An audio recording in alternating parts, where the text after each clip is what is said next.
이제 내일부터 시작되는 특별 새벽 부흥의 주제를 바벨론에서 그리스도인으로 살기 이렇게 정했더니 꽤 많은 분들이 이 주제에 참 공감이 된다고 그런 말씀들을 하는 것을 들어보았습니다.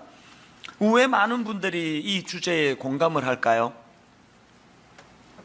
지금 믿는 우리가 살아가는 이 시대 현실이 마치 다니엘이 바벨론의 포로로 끌려가서 겪어야만 했던 그 많은 그 세뇌 교육과 가슴 아픈 이런 일들과 참 비슷하다는 거예요.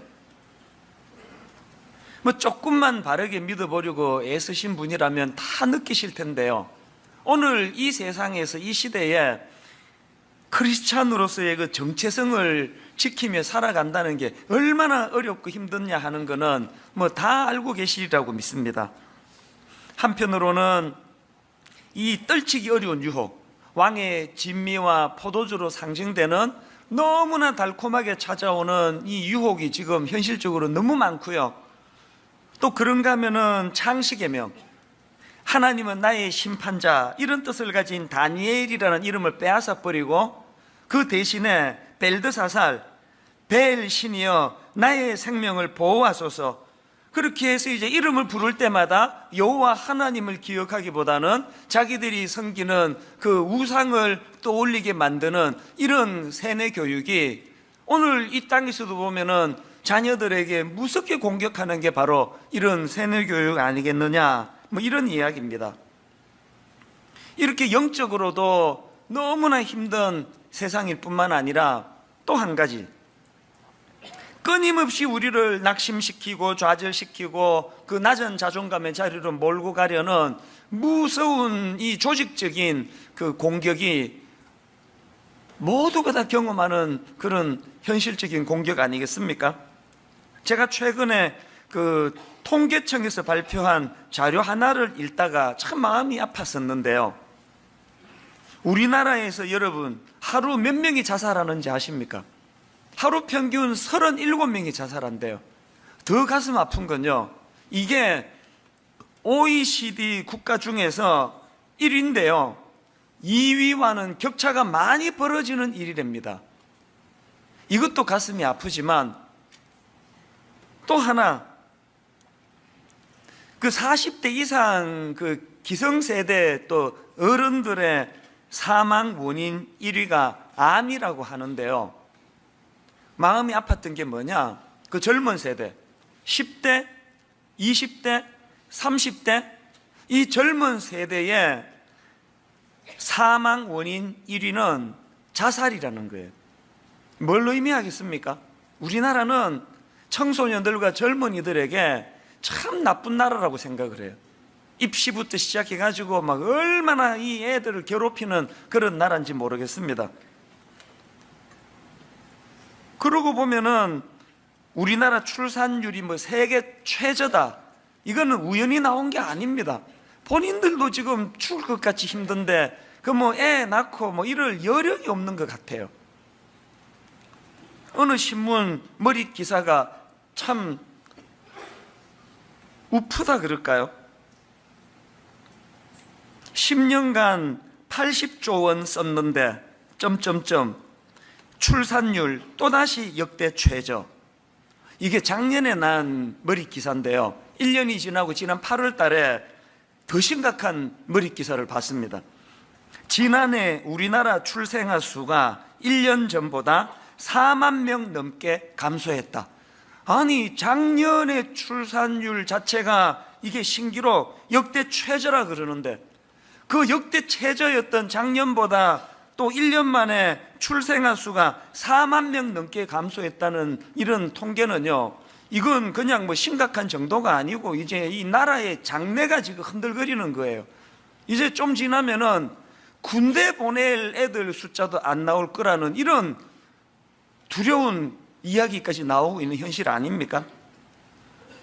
그래서 제가 이런 거 저런 거를 보면서 참 현실에 그 짓눌리는 현대인들의 모습을 생각을 했는데, 방금 제가 드렸던 이 모든 이야기를 딱 한마디로 요약하는 그런 신문 기사를 지난주에 난 거를 봤습니다. 딱 일주일 전에 난 머릿 기사인데 이렇습니다.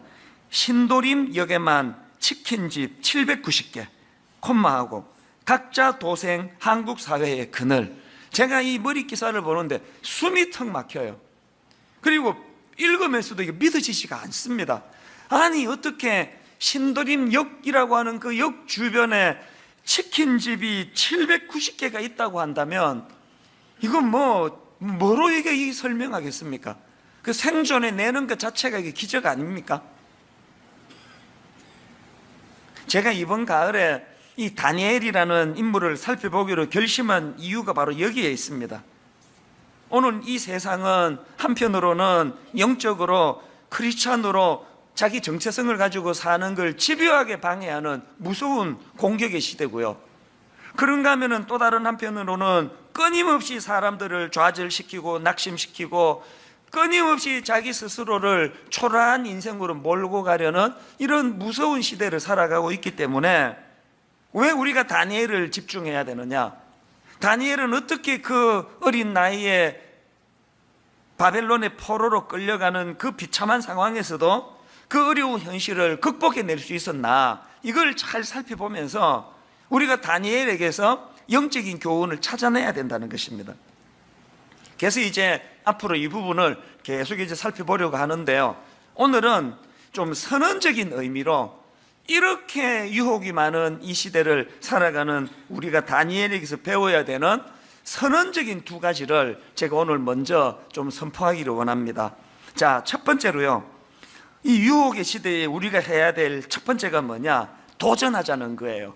그게 주저앉지 말고 포기하지 말고 도전하자는 거예요. 도전하되 죽기 살기로 도전하자는 겁니다. 다니엘이 자기는 왕의 음식과 포도주로 나를 더럽히지 않겠다 그렇게 선포하니까 그 얘기를 듣는 그 황관장의 반응이 굉장히 심각합니다. 10절을 보십시오. 황관장이 다니엘에게 이르되 내가 내 주 왕을 두려워하노라. 그가 너희 먹을 것과 너희 마실 것을 지정하셨거늘 너희의 얼굴이 초췌하여 같은 또래의 소년들만 못한 것을 그가 보게 할 것이 무엇이냐? 그렇게 되면 너희 때문에 내 머리가 왕 앞에서 위태롭게 되리라 하니라. 관리하는 사람의 지금 목숨도 위태롭을 상황이라고 한다면 그것을 감히 왕에게 도전했던 당사자 다니엘은 이거 목숨 내놓고 하는 도전 아닙니까? 이런 무모한 다니엘의 도전은요 6장에 가서도 계속되는 걸 볼 수 있는데 왕 말고 다른 신이나 사람들에게 뭘 구하는 사람은 사자굴에 집어넣겠다고 하는 조서가 선포되니까 바로 그 선포된 직후에 다니엘이 보인 행동은 여러분 몇 번이나 들었던 말씀입니다. 다니엘 6장 10절 다니엘이 이 조서에 왕의 도장이 찍힌 것을 알고도 자기 집에 돌아가서는 윗방에 올라가 예루살렘으로 향한 창문을 열고 전에 하던 대로 하루 3번씩 무릎을 꿇고 기도하며 그의 하나님께 감사하였더라. 기도는 해야 되겠고 들키면 죽는데 창문 닫고 목이만 한 소리로 그렇게 한 게 아니에요. 창문 열어젖히고 뭘로 의미합니까? 죽기 살기로. 이런 그 도전의 모습은요 다니엘의 세 친구 사드락과 메삭과 아벤느고도 마찬가지예요. 다니엘 3장에서 느부갓네살 왕이 이제 자기가 만든 금신상에 절하지 않으면은 불타는 화덕 속에 집어 던지겠다고 이런 위협을 가하는데 그런 상황에서 세 친구들이 보인 반응을 보십시오. 다니엘 3장 17절 18절 왕이여 우리가 섬기는 하나님이 계시다면 우리를 맹렬히 타는 풀무불 가운데서 능히 건져내시겠고 왕의 손에서도 건져내시리이다. 그 다음 18절이 중요합니다. 그렇게 하지 아니하실지라도 왕이여 우리가 왕의 신들을 섬기지도 아니하고 왕이 세우신 금신상에게 절하지도 아니할 줄을 아옵소서. 오늘 저나 여러분이 갖고 있는 문제점이 바로 여기에서 발견되는 거 아닙니까? 우리가 행하는 도전, 우리의 시도는 18절은 빼버리고 17절 하나님이 도전하면 무조건 건져주신다, 무조건 도와주신다, 우리는 위기로부터 빠져나올 수 있다, 이런 것만 골라가지고 도전하는 게 우리 아닙니까? 다니엘의 도전은 그런 게 아니에요. 그리 아니하실지라도. 제가 우리나라에서 하는 신앙 간증이 문제가 많다고 느끼는 게 그거예요. 왜 모든 간증은 다 결과가 좋은 것만 간증하느냐고요. 그게 무슨 간증이에요? 그게 성공 사례담이지. 청년들에게는 맨날 도전하는 게 그거예요. 왜 니들은 맨날 그 물맷돌 얘기만 하느냐고. 그 물맷돌 던져가지고 다윗이 골리앗 이긴 게 그 본문에서 강조하는 포인트가 아니고, 그리고는 현실을 봐라. 다윗처럼 골리앗에게 덤볐다가 물맷돌로 골리앗 이기는 것보다 밟혀 죽는 경우가 훨씬 많다. 아닙니까? 여러분, 다윗이 골리앗에게 도전을 선포하는 거는 자기가 다윗에게 골리앗에게 도전장을 던지면 하나님이 반드시 자기를 이기게 하기 때문에 도전하는 게 아니라, 그렇게 하다가 죽는 한이 있어도 도전해야 하기 때문에 도전하는 거예요. 뭐 주일날 가게 문 닫았더니 토요일날 매상이 2배 올라가지고 그거 간증을 하고 있으면은, 그러면 주일날 가게 문 닫았다가 망한 그 사람들은 그럼 어떡하라는 얘기예요. 주일날 가게 문 닫으면 토요일날 매상 2배로 올려줘서 가게 문 닫는 게 아니고, 주일을 주일로 선포하기 위한 당위성이 있기 때문에 하는 거예요. 그리 아니하실지라도. 이거 쏙 빼놓고 나니까 뭐 도전할 게 있어야지. 도전할 게.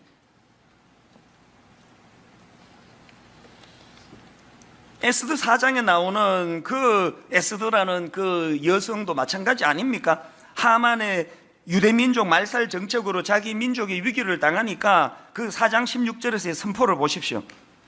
당신은 가서 수산에 있는 유대인을 다 모으고 나를 위하여 금식하되 밤낮 3일을 먹지도 말고 마시지도 마소서.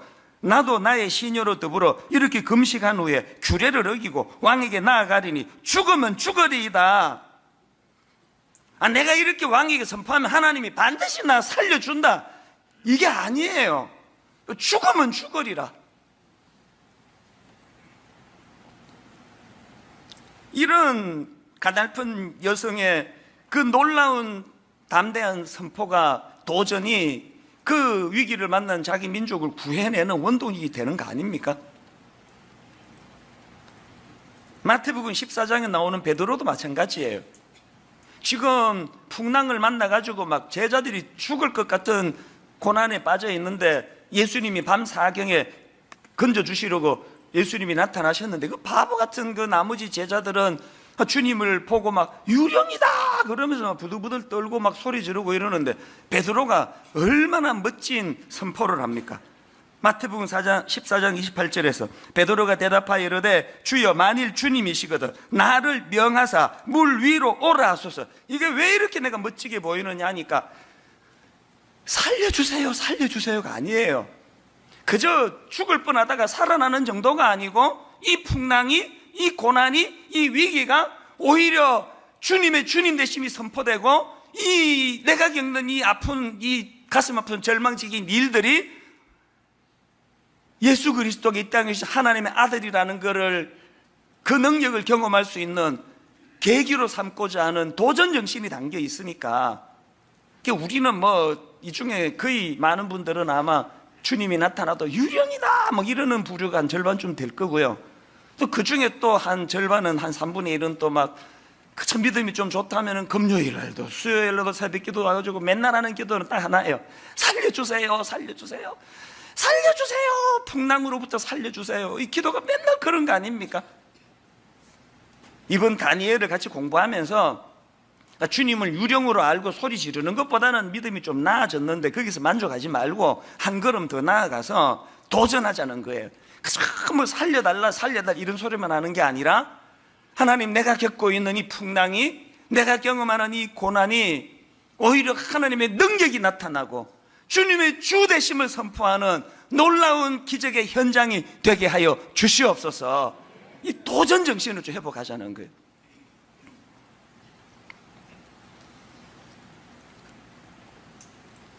여러분 잘 아시는 마리아, 모든 여성들이 다 흠모하는 그런 인물이 마리아 아닙니까? 그런데 마리아가 어떻게 마리아 됐습니까? 그 당시로 처녀가 임신하면은 그거 사형이에요, 사형. 그 위험한 상황 속에서 누가복음 1장 38절, 마리아가 이르되 주의 여종이오니 말씀대로 내게 이루어지이다. 에스더랑 똑같은 거 아닙니까? 죽으면 죽으리이다. 내가 천년대도 임신하면 2000년이 지난 이 시대까지 다 나를 우러러 보기 때문에, 그리고 그냥 하나님이 배 다 가려주고 막 10달이 돼도 배 하나도 안 튀어나오도록 해주셔가지고, 그래서 내가 믿고 말씀대로 이루어지다가 아니에요. 그 일이 하나님이 100% 도와주실 것 같아서 순종하는 게 아니라, 위험해도 그 일에 당위성이 있기 때문에, 하나님이 원하시기 때문에 도전한 거예요. 오늘 이렇게 너무 비장하게 설교하면 여러분이 또 에이 저건 내 얘기도 아닌데 오늘 괜히 왔다 옆에 교회 갈 텐데 갔을 걸, 그럴까봐 제가 용기를 드리는 차원에서, 제가 우리 새 아이들에게, 우리 집에 그 아들 딸 이제 10대 20대 얘들에게 가끔씩 해주는 이야기가 뭐냐 하면요, 니들 작은 성취감이 필요하다. 작은 성취감. 이렇게 젊은이들에게 좌절과 낙심이 많은, 또 실패감이 많은 이 시대는 막 한 번에 10계단 뛰어넘는 이런 도전보다는 아주 작은 성취감, 작은 성취감을 할 수 있는 그런 도전을 계속 시도해라. 예를 들면은 뭐 스마트폰을 내가 하루에 이제 뭐 한 2시간만 줄이겠다, 혹은 뭐 일주일에 뭐 한낮을 내가 스마트폰을 쓰지 않겠다, 혹은 아무리 재밌는 게 많아도 나는 이제 1시 전에는 내가 잠자리에 들겠다. 아빠 이거 좀 체크해 주세요. 이런 걸 좀 시도해 보라고. 여러분, 이 작은 성취감을 우리가 맛봐야 되는 이것이 신앙생활에 얼마나 중요한지 하루아침에 여러분 보고 마리아가 되라, 에스더가 되라 그러면은 그게 누가 되겠습니까? 10계단 오르려 그러면 가랭이 찢어지죠. 그러니까요, 오늘부터 작은 성취감을 누리셔야 돼요, 신앙적으로. 그러고 보면 여러분들이 지금 저를 보면서 이 작은 성취감이 뭔지를 지금 이미 간접 경험하고 계시는 거예요. 이게 무슨 말씀인가 하면은, 여러분이 다 아시지만 2주 전에 이제 제 이 성대가 완전히 결절로 이제 무너져 버렸잖아요. 사실은 지난 한 4-5개월 동안에 계속 위험한 상태였습니다. 그래서 이제 아슬아슬했거든요. 그리고는 사실은 주중에 다 여러분에게 말씀을 안 드렸지만 막 고단위의 스테로이드를 먹고, 그래도 안 돼가지고 10배 높은 강한 스테로이드 주사 맞고 몸에 나쁘다는 거 누가 모릅니까? 그래도 주일날 목을 써야 되니까. 그리고 막 항생제는 막 수차례 먹고 그랬는데요, 그래서 겨우 버텼는데 2주 전에 드디어 무너진 거예요. 보통 이제 한 3부 4부 가면은 목이 약간 칼칼하다가 5부 지나면은 이제 목이 조금 힘들다가 월요일 쉬고 나면 화요일이 괜찮아지고 그랬는데요, 2주 전에 1부 설교 중간에 목이 완전히 가버린 거예요. 이후에는 설교도 못했잖아요. 영상으로 막 대처하고. 너무 제 마음이 심란했던 게, 이제 특세가 지금 2주 남았는데, 안 그래도 지금 정상적인 목을 쓰더라도 이게 특세는 목에 너무 무리가 가거든요. 이비인후과 전문가 말씀을 들어보니까요, 새벽에 이렇게 말하는 게 그렇게 해롭대요. 이 근육이 이게 풀리기도 전에 막 새벽에 말하는 게 굉장히 해롭고요, 또 새벽에 노래하는 게 그게 또 그렇게 해롭대요. 그리고 또 말했다 노래했다 말했다 노래했다는 게 이게 진짜 해롭대요. 특세는요, 이 모든 해로운 것들의 이게 종합 아닙니까? 이게 지금 벌써 이제 뭐 목이 이렇게 다 가버려가지고 이번 특세는 어떡하나. 그래서 제가 늘 다니는 그 이비인후과는 오늘 전화하면은 한 2달, 석 달 뒤에 예약이 잡히는 데인데, 당장 이제 어떻게 해야 되느냐. 그래서 막 하여튼 백방으로 막 애쓰고 가서 막 죽치고 기다리고 또 누가 도와주시고 그래가지고요, 그 다음날 이제 2주 전 월요일이에요. 병원에 가가지고 이제 코로 막 이렇게 이제 뭐 카메라를 집어넣어가지고 이 목에 있는 내시경을 정밀하게 검사를 했는데, 이 선고가 상당히 암담했습니다. 지금 이 소리를 나게 하는 이 성대에 이제 결절이 생겼는데, 이 범위가 생각보다 너무 넓어서 이 수술해야 될지 모르겠다고. 그러면서 이제 그 정밀 검사를 받아야 된다는데요, 그 20몇만 원 청구를 하는 거 보니까 이게 뭐 꽤 심각한 상황 아닙니까? 그래서 이제 제가 그 수납까지 했어요. 그렇게 하고는 그 큰 1층 로비에 앉아 있는데 마음이 굉장히 무겁고 복잡하더라고요. 왜냐? 성대 수술하면 2달에서 3달 설교를 못 한대요. 지금 2주 뒤에 특세, 1달 뒤에 새생명 축제, 모든 중요한 결산 행사는 지금 가을에 다 잡혀 있는데 그 복도에 앉아 있는데요, 마음이 굉장히 복잡했습니다.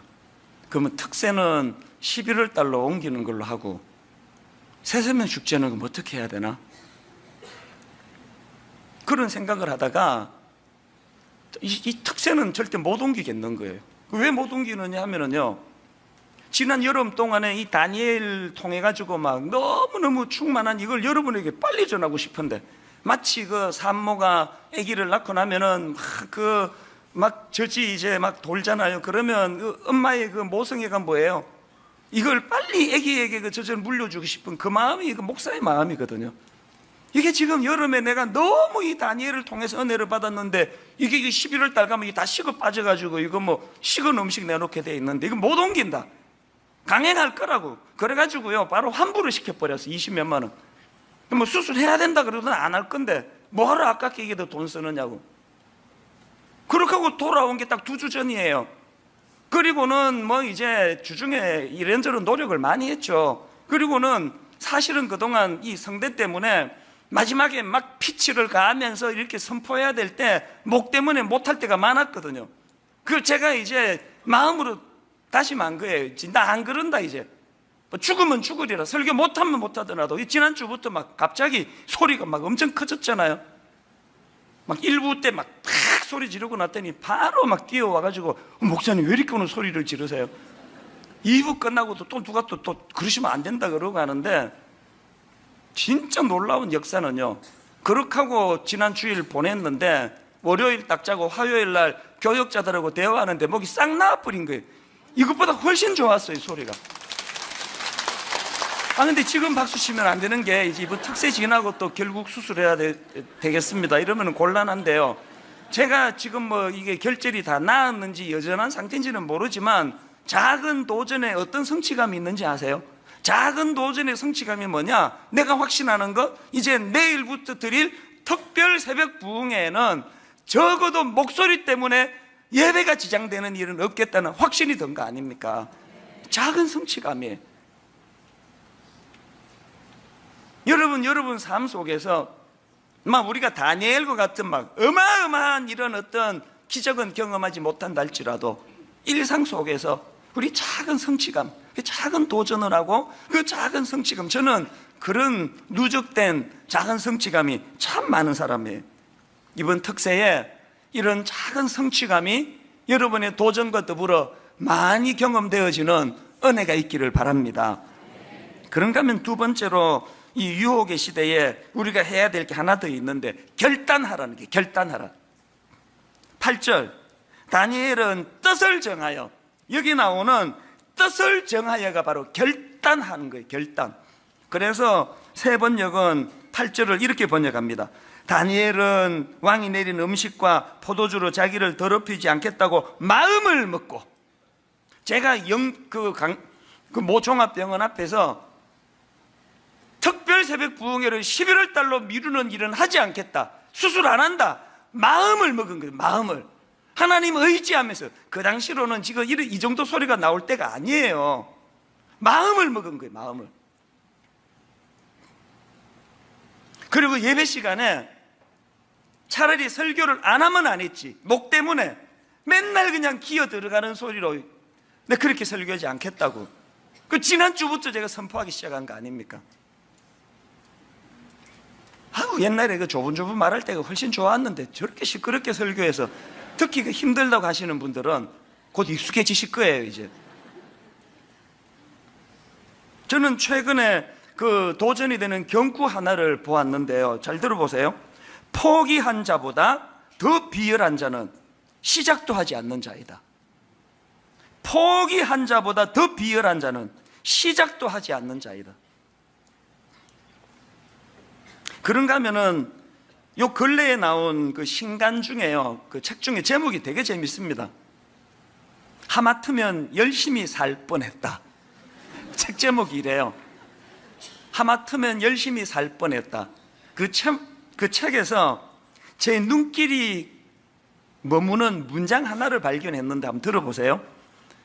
내가 이 나이에 정말 부끄러워해야 할 것은 내 나이에 걸맞은 것들을 소유하지 못한 게 아니라 나만의 가치나 방향을 가지지 못하고 살아왔다는 사실이다.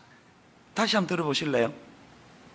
내가 이 나이에 정말 부끄러워해야 할 것은 내 나이에 걸맞은 것들을 소유하지 못한 게 아니라 나만의 가치나 방향을 가지지 못하고 살아왔다는 사실이다. 지금 직장만 못한 게 그게 부끄러운 게 아니래요. 막 다 갖추고 막 엄청나게 그냥 성공한 것처럼 허세를 부리고 다니는데 가만히 보니까 그 나이에도 자기만의 방향이 없어요. 가치 기준이 없어요. 뚜렷한 가치관과 자기 삶의 방향과 중심이 잘 안 보이는 이거는 부끄러운 일이라는 거예요. 오늘 이렇게 큰 교회 목사랍시고 제가 거들먹거리고 다니면서 제 하나님 앞에서의 가치와 방향이 없다면 저는 부끄러운 인간이 부끄러운 인간. 여러분, 다니엘이 귀한 게 뭐예요? 그 어린 나이에 자기만의 뚜렷한 가치 방향, 뚜렷한 가치관, 누가 뭐래도 흔들리지 않는, 개가 100번 짖어봐라 기차는 간다, 자기 길을 가고 있는 이 다니엘이 우리가 배워야 될 모습 아닙니까?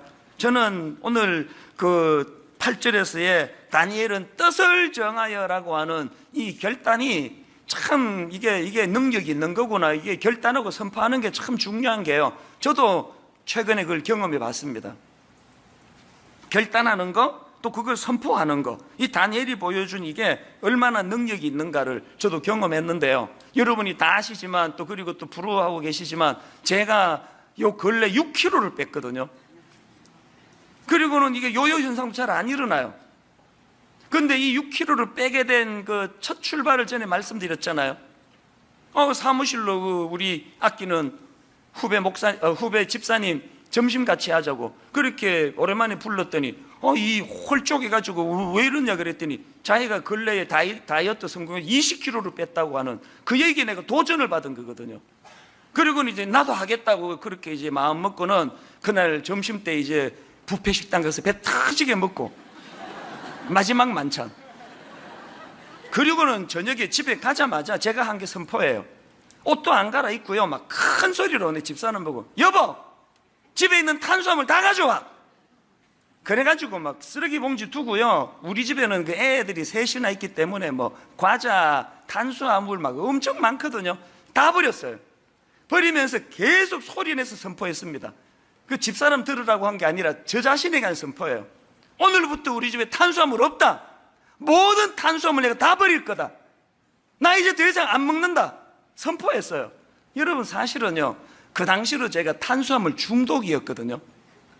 저녁을 배 터지게 먹고요, 맛동산 한 봉지를 안 먹으면은 저녁 내내 마음이 힘들었던 상태예요.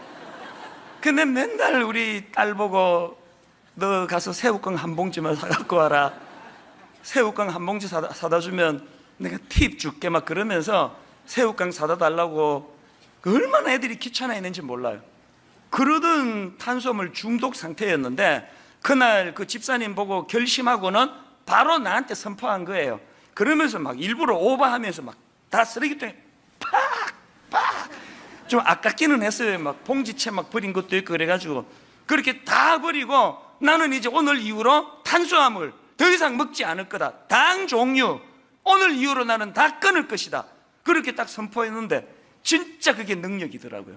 중독 증세를 보이던 저였는데 바로 그 다음 날부터 딱 끊어지게 된 줄 믿으시기를 바랍니다. 신앙도 마찬가지예요. 여러분, 하나님 앞에서 여호수아 24장 15절을 오늘 선포해 보세요. 만일 여호와를 섬기는 것이 너희에게 좋지 않게 보이거든 너희 조상들이 강 저쪽에서 섬기던 신들이든지 또는 너희가 거주하는 땅에 있는 아무리 족속의 신들이든지 너희가 섬길 자를 오늘 선택하라. 그 다음 보세요. 오직 나와 내 집은 여호와를 섬기겠노라. 다니엘처럼 여호수아도 그렇게 결단하고 선포한 거거든요. 그랬더니 이후에 그 여호수아가 가나안 땅에서 맞닥뜨려야 했던 수많은 우상들, 그 득실거리는 땅에서도 흔들림 없는 삶을 살게 된 거 아닙니까? 한번 오늘 저를 따라 한번 선포해 보시기 바랍니다. 오직 나와 내 집은, 오직 나와 내 집은 여호와를 섬기겠노라. 오늘의 이 선포가 여러분에게 작은 성취감을 주는 능력이 될 줄로 믿습니다. 탈무드에요, 이런 말이 있습니다. 세상에는 너무 지나치게 쓰면 안 되는 것이 세 가지 있다. 궁금하시죠? 세상에는 너무 지나치게 쓰면 안 되는 것이 세 가지 있다. 첫째가 빵의 이스트, 둘째가 소금, 셋째가 망설임이다. 결단의 중요성을 이야기하는 거 아니겠습니까? 여러분, 이렇게 오늘 나와 내 집은 여호와를 섬기겠노라 이렇게 선포를 하시면서 하셔야 될 게 하나 더 있는데요, 하나님의 주권을 인정하는 거예요. 지난주 말씀드렸죠? 다니엘 1장 1절, 유다왕 여호야김이 다스린 지 3년이 되는 해에 바벨론 왕 느부갓네살이 예루살렘에 이르러 성을 에워쌌더니, 여러분, 이건 역사를 풀어선 객관적인 서술이에요. 인생은 두 종류예요. 1절만 있는 인생, 팩트만 보는 인생. 다니엘은 두 종류의 사람인데요, 1절에만 머물지 아니하고 2절로 연결했던 인물이에요. 2절이 뭡니까? 주께서 유다왕 여호야김과 하나님의 전거릇 얼마를 그의 손에 넘기심에 눈으로 보기에는 여호와 하나님이 패배한 것 같아요. 눈으로 보기에는 선민 이스라엘 유다 백성이 패배한 것 같아요. 눈에 보이는 1절에만 머물지 아니하고 이 끔찍한 실패 속에서도 일하고 계시는 하나님의 주권, 그 주권을 믿는 사람에게는 도전할 수 있는 담대함이 나오는 줄 믿습니다. 결론을 맺으면서요, 영화 이야기 하나만 해드리고 말씀을 마칠게요. 2015년도에 개봉한 암살이라고 하는 그 영화는 저에게 많은 느낌을, 깨달음을 주게 한 영화인데요, 저는 그 영화의 맨 마지막 장면을 잊을 수가 없습니다. 그 영화는 일제강점기 1933년도를 배경으로 하는데요, 대한민국 임시정부 독립운동가들의 활약을 그린 영화예요. 거기에 이제 주인공 역할로 이정재 씨라고 이제 기억을 하는데요, 그 이정재 씨가 맡았던 그 주인공이 누구냐, 염석진이라는 인물인데, 이분은 청년 시절부터 독립운동을 했던 분이에요. 그런데 이 염석진이라는 분의 비극이 뭐냐 하면은 중간에 변절을 합니다. 사실 여러분, 그렇게 그 젊을 때부터 독립운동가로 살아간다는 건 목숨 내놓고 하는 거니까 얼마나 두렵고 힘들었겠냐고요. 도중에 이 사람이 변절을 해가지고 이제 오히려 이제 일본 그 일제에다가 독립군 명단을 이제 흘려보내주고 이런 이중간첩 같은 짓을 해요. 그러다가 이제 이 염석진이 나중에 이제 들통이 나는데요, 맨 마지막에 처형을 당합니다. 여자 주인공, 그 여자 독립운동가가 이 염석진을 처형을 하는데요, 그 여자 독립운동가 주인공이 마지막으로 이 염석진에게 총을 겨누면서 이런 질문을, 가슴 아픈 질문을 던져요. 그때 왜 동지들을 배신했어? 자기랑도 함께 독립운동하던 그 동지였으니까 그를 처형하는 이 여성 운동가의 마음이 얼마나 힘들었겠냐고. 그래서 이제 원망하듯이 그렇게 질문한 거예요. 그때 왜 동지들을 배신했어? 이 질문에 대한 염석진의 그 대사가 저는 잊혀지지가 않아요. 이렇게 이야기하더라고요. 해방이 이렇게 빨리 올 줄 몰랐지. 해방이 이렇게 빨리 올지 몰랐지. 그러면서 그 다음에 절규하듯이 내뱉는 세 마디 말이 3년이 지난 지금까지도 저에게는 마음에 자리 잡고 있는 멘트예요. 몰랐으니까, 해방될 줄 몰랐으니까, 알았으면 그랬겠나?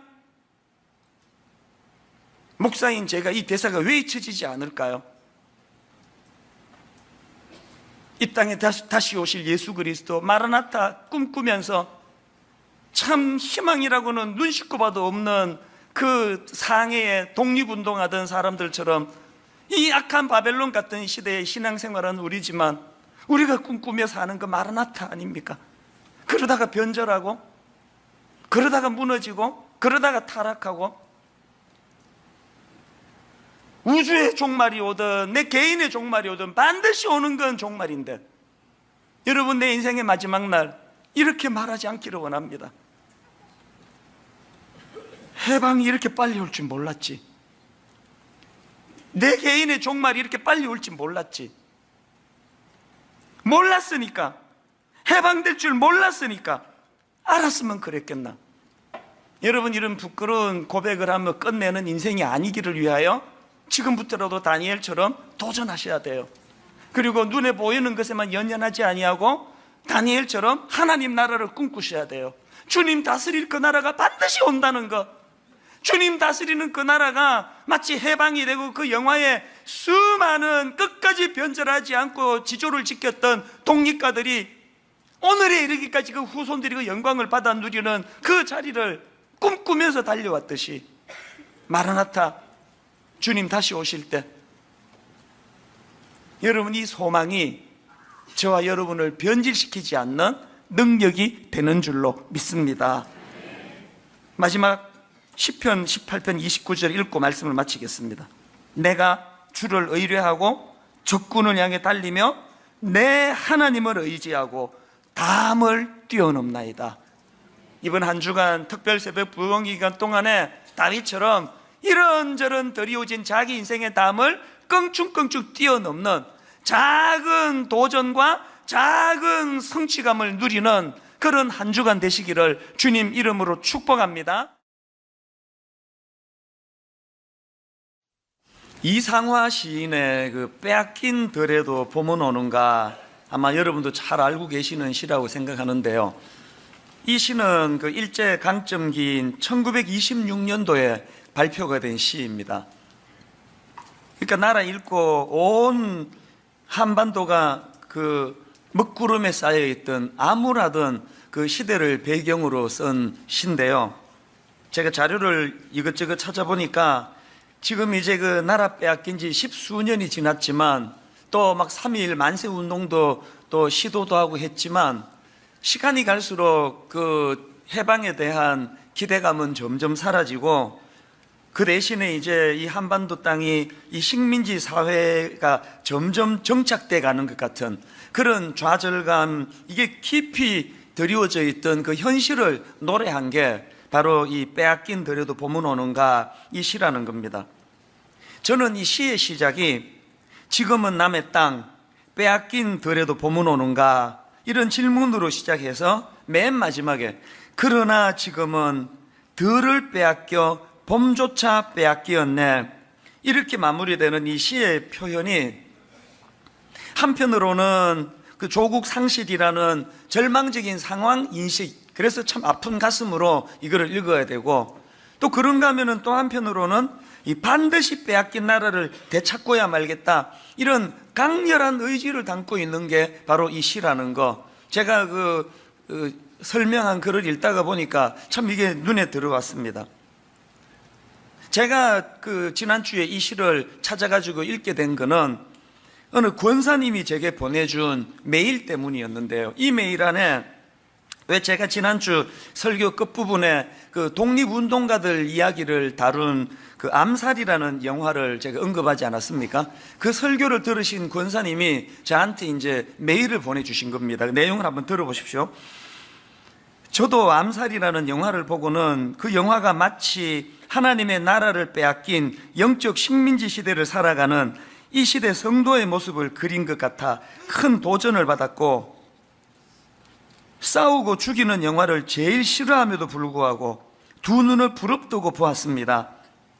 이후에 소장용을 사서 몇 번을 더 보면서 이 땅을 살아가는 성도의 모습이 어떠해야 할까, 나는 어떻게 살아가야 하나 참 생각이 많았었습니다.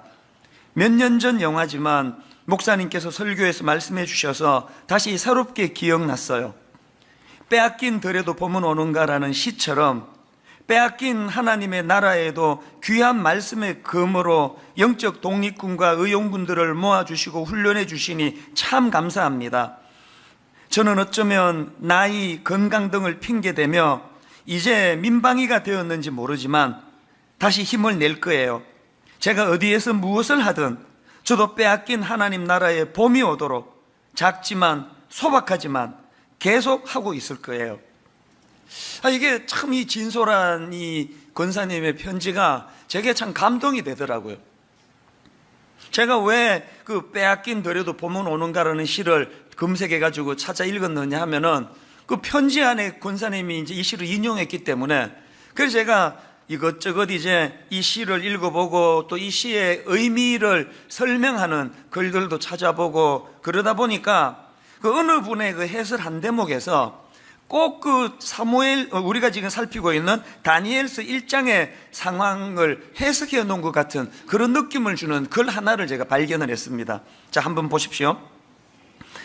지금은 남에게 강제로 국토를 빼앗겼지만 언젠가는 국토를 회복시킬 봄은 찾아온다는 식으로 시리와 희망을 교차시키고 있는 것이다.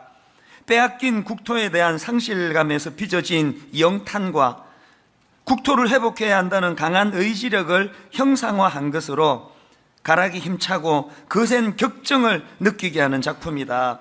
저는 이 대목이요, 한편으로는 빼앗긴 국토에 대한 상실감으로 빚어진 한탄, 또 그런가 하면 또 다른 한편으로는 국토를 회복해야 한다는 강한 의지력, 이 두 가지가 교차되는 것이 이 시가 품고 있는 그런 정서라고 한다면, 저는 다니엘서 1장을 읽는 저나 여러분들의 마음이 바로 이러해야 한다고 생각을 합니다. 한편으로는 부끄러운 한국교회의 현실에 대한 참 말로 다 할 수 없는 그런 참담한 마음으로 회개의 자리로 나가야 되고요. 또 그런가 하면은 또 다른 한편으로는 그렇게 낙심만 하고 있을 것이 아니라 회복에 대한 강한 의지와 결단을 가지고 또 희망을 가지고 꿈꾸면서 그렇게 한국교회를 우리가 바라봐야 된다는 겁니다. 그래서 제가 이 두 가지 축을 가지고 이제 오늘 설교의 흐름을 제가 진행을 하려고 준비를 했는데요.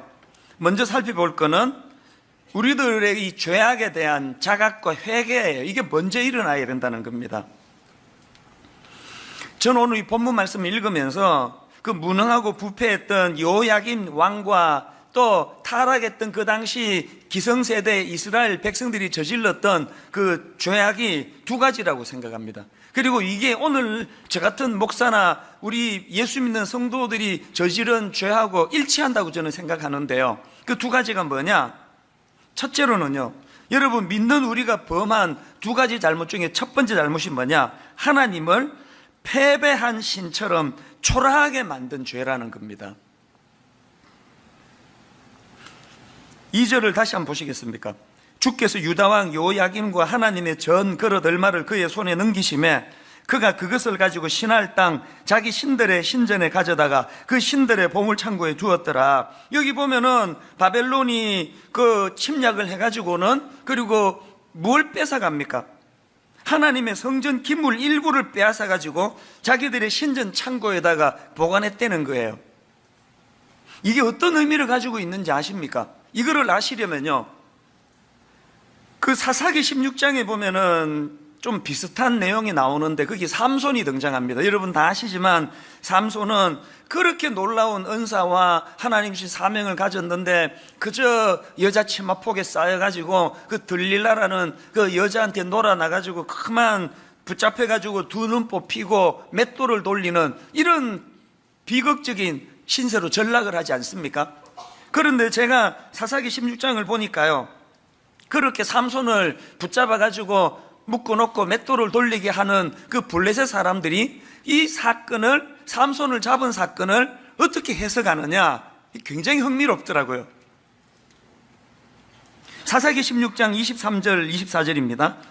블레셋 사람의 방백들이 이르되 우리의 신이 우리 원수 삼손을 우리 손에 넘겨주었다 하고 다 모여 그들의 신 다곤에게 큰 제사를 드리고 즐거워하고 백성들도 삼손을 보았으므로 이르되 우리의 땅을 망쳐놓고 우리의 많은 사람을 죽인 원수를 우리의 신이 우리 손에 넘겨주었다고 자기들의 신을 찬양하며, 여러분 여기 보면은 지금 삼손을 붙잡아 놓고는 우리의 신이 삼손을 우리 손에 넘겨주었다는 표현을 두 번이나 반복을 하고 있고요. 그래서 자기들의 신을 찬양한다는 이 표현도 두 번이나 반복하고 있습니다. 이런 표현 속에서 여러분 그 고대 전쟁의 의미를 알아야 되는데요, 그 당시 그 고대 전쟁은 신들 간의 그 대리 전쟁이라는 생각이 강했기 때문에 어느 나라를 정복해 가지고 내가 승리하면 패배한 저들이 믿는 신을 가지고 오는 거예요. 포로로 잡아와요. 그 무능함을 조롱하는 거 아닙니까? 우리 신이 더 강하다. 여러분, 제가 왜 오늘 우리 시대 저 같은 목사나 성도들, 그리고 또 본문에 나오는 그 시대 이스라엘 백성들이 저지른 공통점이 바로 하나님을 조롱당하는 패배한 신처럼 여기게 만든 죄를 범했다고 이야기한지 아시겠습니까? 그들이 지금 하나님의 성부를 가지고 자기들의 신전 창고에다 처박아 두는 거는 하나님을 조롱하는 거예요. 무기력한 여호와다, 힘도 못 쓰는 여호와다. 지금 한국 교회에서 일어나고 있는 정말 가슴 아픈 현실이 바로 이거예요. 최근에 저는 모 시사 프로그램을 보다가 마음이 무너져 버렸습니다. 과천에 있는 어느 교회가 대환란의 피난처라고 하면서 이 환란을 피하려면 피지로 가요. 피지. 남태평양 피지 섬으로 가야 된다. 그래가지고 무려 400명이 그거 믿고 따라간 거 아닙니까? 이걸 고발하는 프로그램이었는데요, 제가 그거를 뭐 요즘에 이런 교회를 고발하는 시사 프로그램이 뭐 한두 건입니까? 어지간한 경우는 면역이 생겨서 그냥 마음만 아픈데 그날은 마음이 제가 와해가 돼버렸어요. 진짜 억장이 무너지더라고요. 그 예배 중인 것 같은데요, 누가 몰래 이제 그거를 이제 찍은 걸 이제 고발을 한 건데, 그 여자 목사가 예배 중에 막 엄청나게 그 격분된 목소리로 얼마나 더 센지 어느 누구 나와 그래가지고는 막 세상에 뺨을 때리는데요, 막 양쪽 뺨을 막 인정사정 없이 그렇게 후려치고, 그리고는 막 머리채를 휘잡아가지고 막 바닥에 내팽겨치고, 더 웃기는 거는 가위 가져와, 가위. 그래서 그 여성도 머리를 막 잘라버리는 거예요. 뭐 귀신을 쫓고 영혼을 맑게 한다고 그러면서 그 성경에 타작마당이라는 그 용어가 나오지 않느냐. 그러면서 이제 그 타작마당은 딴 게 아니에요. 뺨 때리는 게 타작마당이에요. 그래서 그 김 집사 일이 나와 그래가지고 막 그렇게 뺨을 때리고, 더 나쁜 거는요, 가족 간에 그거를 시켜요. 그래서 그 어린 그 청소년 딸하고 엄마를 불러내가지고 서로를 때려서 망설이니까 막 그거를 부추겨가지고 그 어린애가 자기 엄마 뺨을 막 무섭게 그렇게 때리는데, 전문가가 그거를 해석하면서 이거는 가정을 파괴하기 위한 시도라는 거예요. 그렇게 자기 어머니의 권위를 짓밟아버리는 그런 걸 시키고, 그러면서 제가 너무 마음이 힘들었던 게 계속 그게 성경에 나오는 이야기라는 거예요. 이게 하나님이 시키는 일이라는 거예요. 제가 그날 막 마음이 너무 힘들었던 게, 그런 프로를 보고 있는 그 세상 사람들이 뭐라 그러겠습니까? 이야, 그 성경이 그런 저질 같은 내용이 있었는 거구나. 그 하나님 그거 완전 저질 아니야? 제가 왜 오늘 우리 시대 크리스찬들이, 목회자들이 하나님을 패배한 신처럼 초라하게 만드는 짓을 저질렀다고 그런 말씀을 드리는지 아시겠습니까? 이런 면에서 저는 사도행전 2장에 나오는 그 한 대목이 너무 눈물나게 부러워요. 사도행전 2장 44절부터 한번 보십시오. 믿는 사람이 다 함께 있어 모든 물건을 서로 통용하고 또 재산과 소유를 팔아 각 사람의 필요를 따라 나눠주며 날마다 마음을 같이하여 성전에 모이기를 힘쓰고 집에서 떡을 떼며 기쁨과 순전한 마음으로 음식을 먹고, 그랬더니 47절, 하나님을 찬미하며 또 온 백성에게 칭송을 받으니 주께서 구원받는 사람을 날마다 더하게 하시니라. 부러워 죽겠습니다. 온 백성들에게 칭찬받는 교회, 온 지역 주민들에게 불교 신자, 천주교 신자 그런 거를 떠나가지고 분당 우리 교회를 인정하고 칭찬하는 그런 교회, 이 부럽지 않으세요? 또 그런가 하면은 그 당시 그렇게 하나님을 패배한 신으로 조롱해가지고 그 귀한 성물을 그 잡신들의 창고에다 그냥 집어 던지게 만드는 그런 가슴 아픈 시대에서도요, 그 포로로 끌려간 어린 다니엘을 한번 보십시오. 여러분, 다니엘 2장 47절. 왕이 대답하여 다니엘에게 이르되 너희 하나님은 참으로 모든 신들의 신이시요 모든 왕의 주제시로다. 내가 능히 이 은밀한 것을 나타내었으니 너희 하나님은 또 은밀한 것을 나타내시는 이시로다. 여러분, 지금 하나님을 조롱하기 위해 가지고 하나님의 성물을 창고에 집어넣었던 느부갓네살 왕인데 그가 생각이 바뀐 거예요. 왜 이렇게 생각이 바뀌었습니까?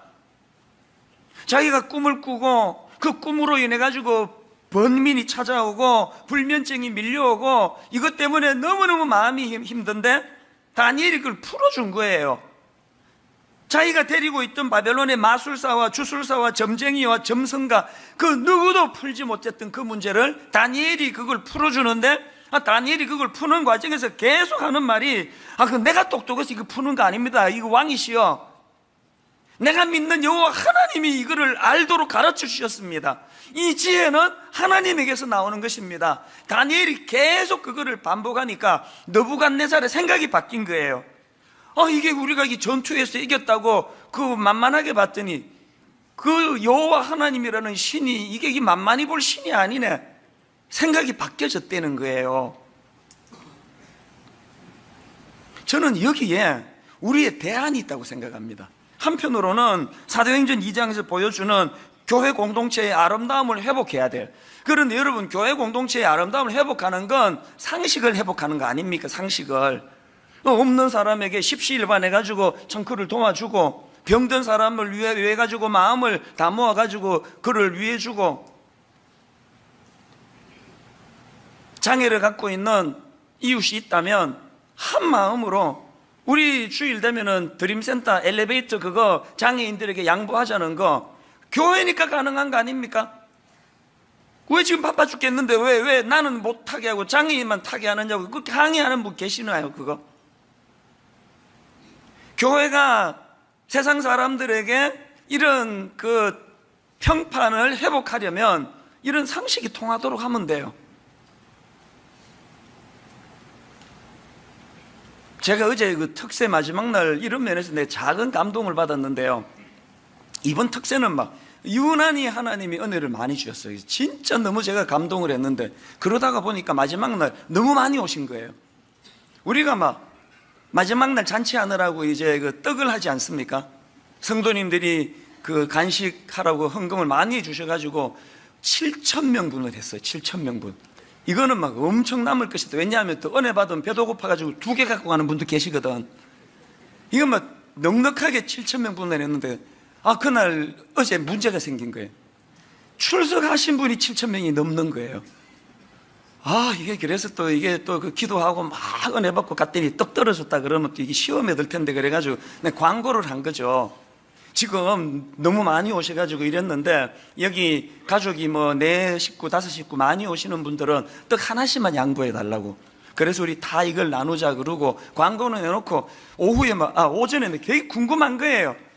이야, 이게 아무리 은혜 받아도 이 떡 앞에는 장사가 없대는데 그 과연 양보할까 이런 생각이 나가지고 너무 궁금했는데, 보고가 너무 저를 기쁘게 했어요. 그날 진짜 아름다운 양보가 이루어져 가지고요, 한 명도 예의 없이 다 받아갔다는 거예요. 교역자에게 나눠주다 보니까 가족이 와가지고 우리는 3식구인데 2개만 주세요, 우리는 4식구인데 3개만 주시면 됩니다. 사도행전 2장에서 보여주는 교회의 모습이 바로 그런 거거든요.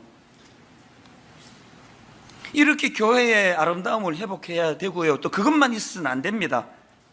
그런가 하면은 다니엘처럼 하나님 주신 영적인 은혜를 많이 경험하셔야 돼요.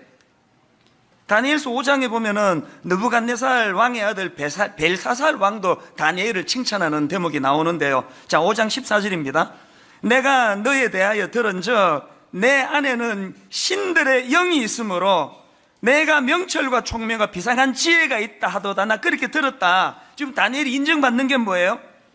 명철과 총명과 비상한 지혜가 있다는 그런 지혜로운 다니엘에 대해서 인정을 하고, 더 중요한 게 뭡니까? 그 비결이 네 안에 있는 신들의 영 때문에 그렇다고 내가 들었다. 우리 뭘 회복해야 됩니까? 막 목사가 막 얼굴도 잘생기고 막 목소리도 좋고 막 찬양도 막 성악가처럼 하고, 뭐 제가 안 되는 것이고 계속 열거를 했는데요, 뭐 이런 게 하나도 없다 하더라도요, 만약에 성도님들이 그 목회자를 향해서 근데 저 사람에게는 성령님이 계시다, 그러면 끝나는 거 아닙니까? 뭘 더 필요합니까? 뭐가 더? 오늘 우리가 이렇게 주님이 조롱당하는 이 시대를 벗어나려면 교회는 상식이 통하는, 약자를 도와주고, 그 상식 아닙니까? 가난한 자들을 외면하지 아니하고. 그런가 하면 다니엘처럼 참 지혜로워 이 혼란한 세상에 대안을 제시해주고, 무엇보다도 그 일이 저 사람 안에 있는 성령, 저들이 믿는 하나님이 그들을 저렇게 지혜롭게 만들어 주셨단다. 이게 우리의 지금 기도 제목이 돼야 될 거 아니겠습니까? 어쨌든 이렇게 이스라엘 백성들이나 오늘 우리나 하나님을 패배한 신처럼 초라하게 만든 이게 우리가 저지른 가장 큰 죄 중에 하나고요. 그런가 하면 두 번째 잘못이 뭐냐? 저 귀한 젊은이들을 세상의 포로로 잡혀가게 만든 것, 이게 우리 기성세대가 범한 죄예요. 1장 3절에 이 상황을 한번 보십시오. 왕이 환관장 아스부나스에게 말하여 이스라엘 자손 중에서 왕족과 귀족 몇 사람 곧 흠이 없고 용모가 아름다우며 모든 지혜를 통찰하며 지식에 통찰하며 학문에 익숙하며 왕궁에 설만한 소년을 데려오게 하였고, 여기 보니까 이것들이 유능하고 똑똑한 아이들만 다 잡아간 거예요. 이 가슴 아픈 일 아닙니까? 그 유능한 그 똑똑한 하나님의 어린 청소년들, 젊은이들을 포로로 잡아가는데, 제가 그 구절, 이 본문을 쭉 묵상하다가 보니까 그들이 겪었던 수모가 생각이 나니까요, 시편 137편 생각이 나는 겁니다. 시편 137편 1절, 우리가 바벨론의 강변 곳곳에 앉아서 시온을 생각하면서 울었다. 3절, 우리를 사로잡아 온 자들이 거기에서 우리에게 노래를 청하고 우리를 짓밟아 끌고 온 자들이 저희들 흥을 돋우어 주기를 요구하며 시온의 노래 한 가락을 저희들을 위해 불러보라고 하는도다. 우리로 치면 그 예수 잘 믿는 청소년이 그 술자리에 끌려가가지고 막 술잔을 기울이면서, 야, 너 그 교회에서 배운 노래 한번 불러봐라. 왜 그 하나님 노래 있잖아. 왜? 지금 이런 수모를 당하는 거랑 비슷한 상황이에요, 이게. 여러분, 누가 이 귀한 젊은이들로 하여금 바벨론 강변 곳곳에 앉아 시온을 생각하며 울었도다, 이런 슬픈 포로로 끌려가게 한 게 누굽니까? 지도자 여호야김 때문 아닙니까? 타락한 기성세대 그 백성들 때문 아닙니까? 오늘 여러분, 교회 젊은이들이 교회를 떠나간다. 청소년이 지금 교회를 떠나가고 있다. 누가 그렇게 만들었냐고, 이걸. 교회는 다니는데 완전히 세상의 가치관에 쩔도록 만든 그 주범이 누구냐고요.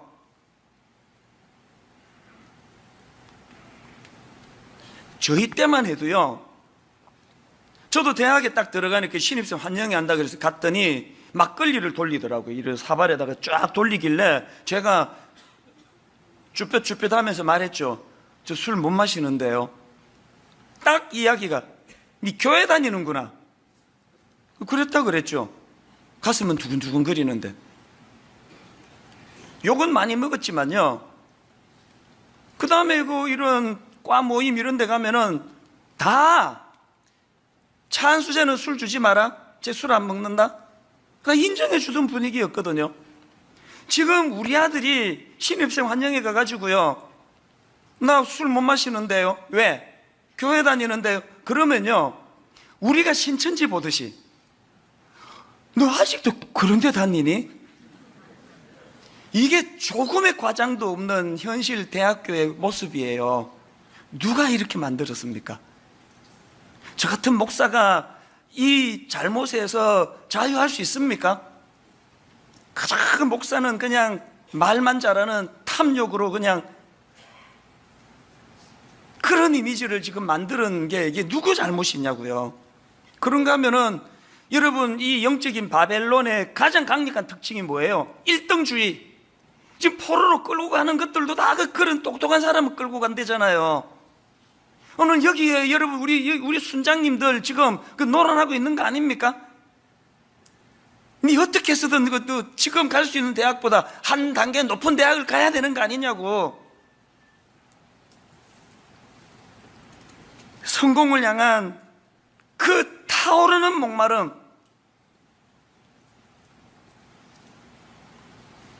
그런가 하면은 이 탐심으로부터 자유롭지 못한 이미지를 가진 교회의 현실이 얼마나 부끄럽습니까?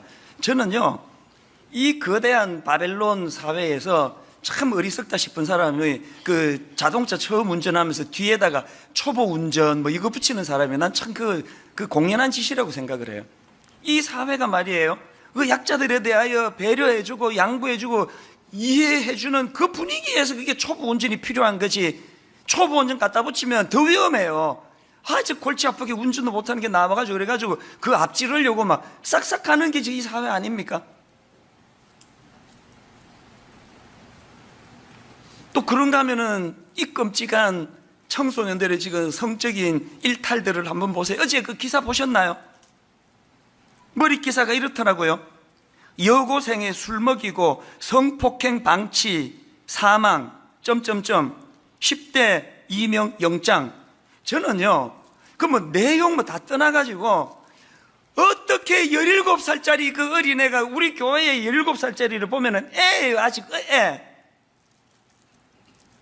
그 어린애가 어떻게 술 먹여가지고 성폭행해야 되겠다는 그런 생각을 할 수가 있느냐고요. 이게 맨날 보고 듣고 인터넷 들어가면은 엄난 그 동영상 그 누가 만드는데요?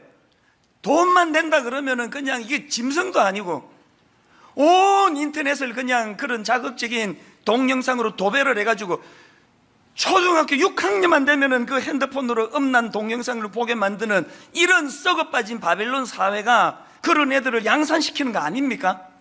거기에 우리 아이들은 지금 자유롭습니까?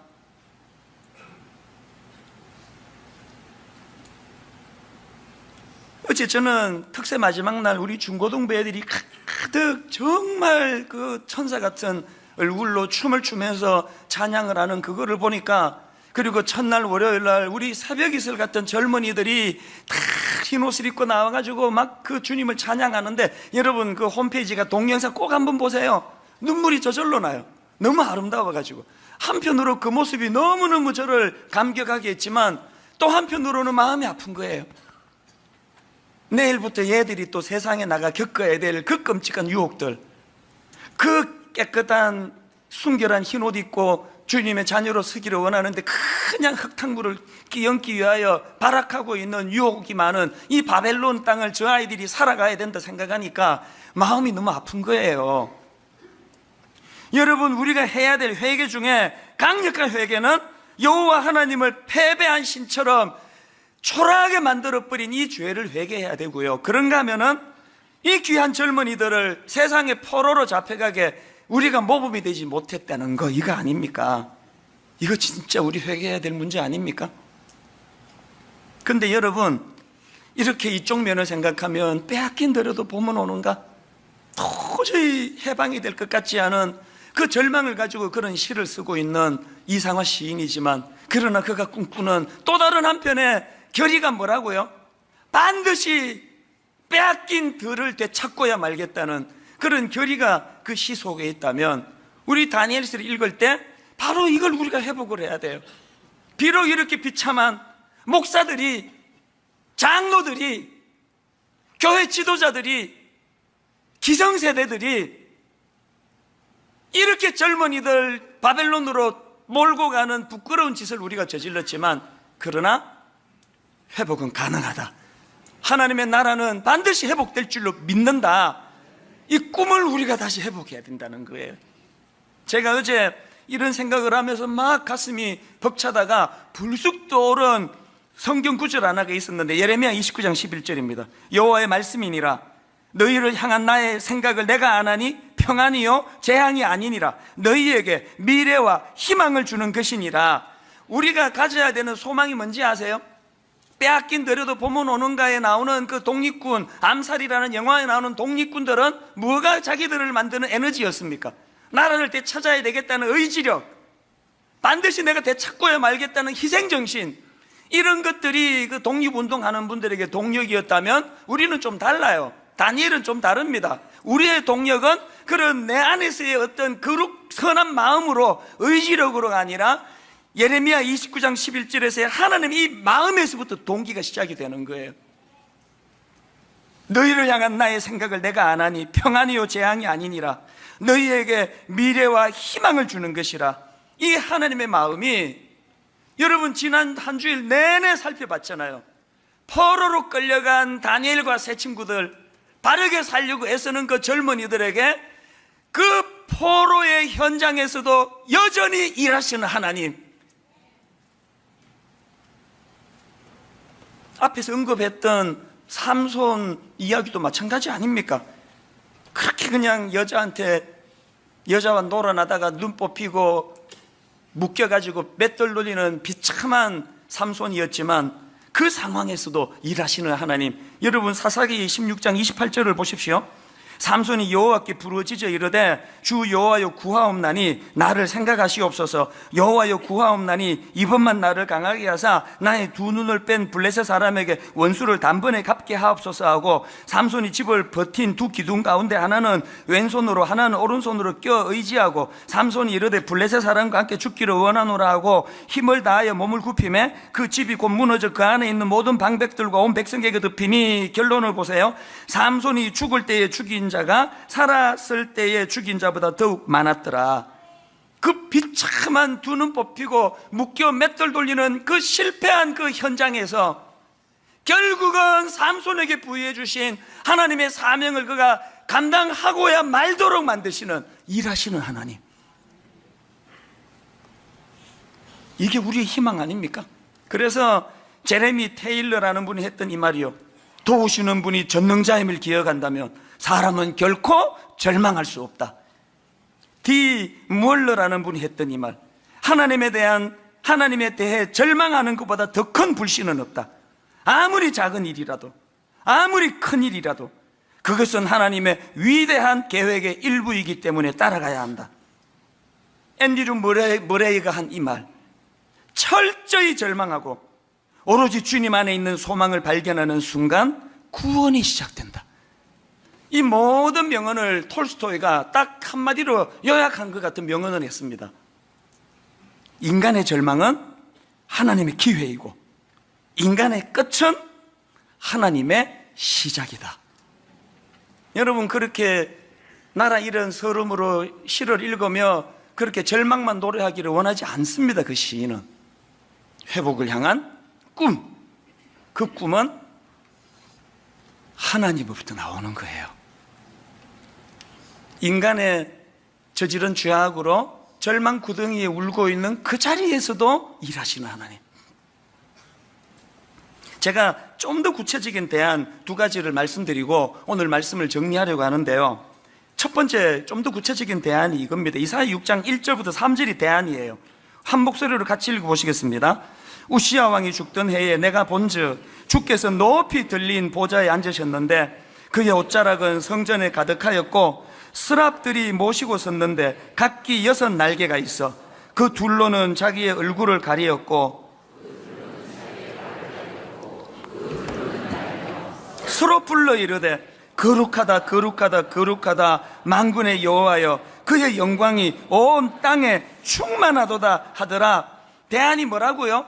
이사야가 경험한 그 더럽고 타락한 이사야 당시의 그 이스라엘의 땅처럼 눈을 열어보면 온통 더러운 지도자들의 타락, 종교 지도자들의 타락, 썩어 냄새가 진동하는 현실이지만 영안을 열고 그 시대를 바라보니 여전히 영광을 받으시는 하나님, 거룩하다, 거룩하다, 거룩하다.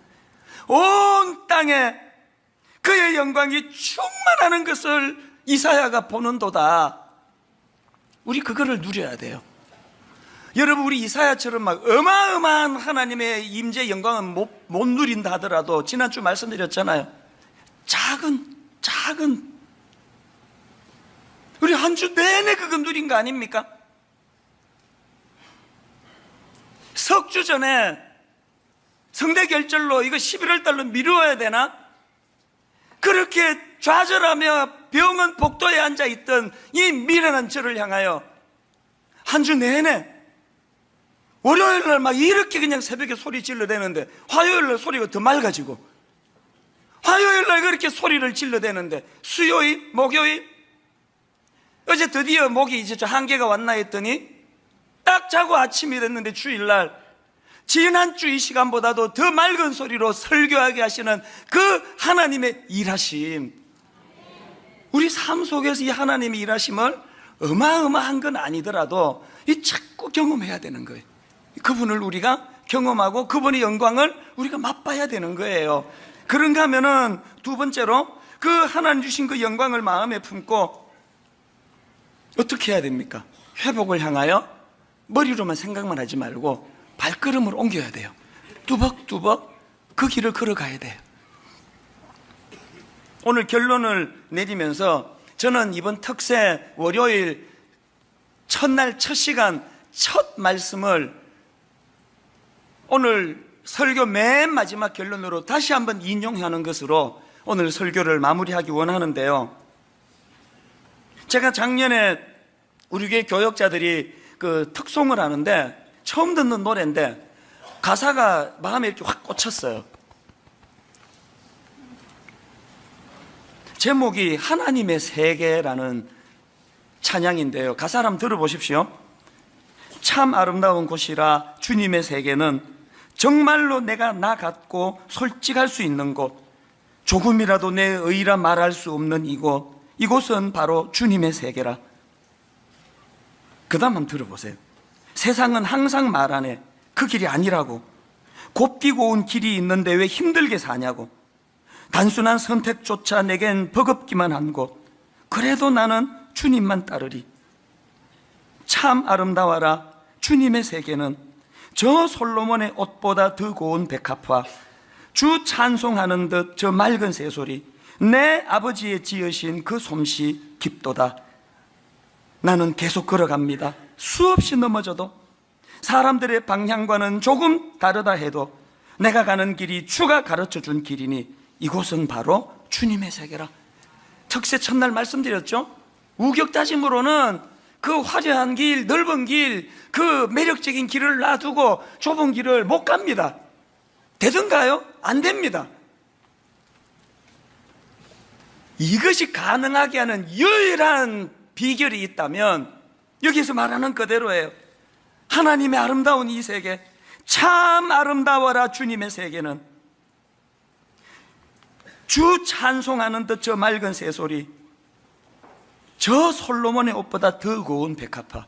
세상 사람들은 영안이 다쳐가지고 그냥 꼬지식하고 그냥 답답한 그 원칙만 가지고 그 술도 안 마시고 담배도 안 피고 그냥 자기 마누라 말고는 뭐 다른 여자 얼굴 한번 주는 것도 그냥 막 조심조심하고 그렇게 그 고지식하게 살아가지고 뭔 재미로 세상 살았냐고 그렇게 우리를 비웃는다 할지라도, 그러나 우리 영은 이사야가 경험한 놀라운 하나님의 영광을 보기 때문에 저 솔로몬의 옷보다 더 고운 백합화, 그 아름다운 주님의 영광을 보면서 걸어갈 때 그 묵묵히 이 길을 걸어갈 수 있다는 거 아닙니까?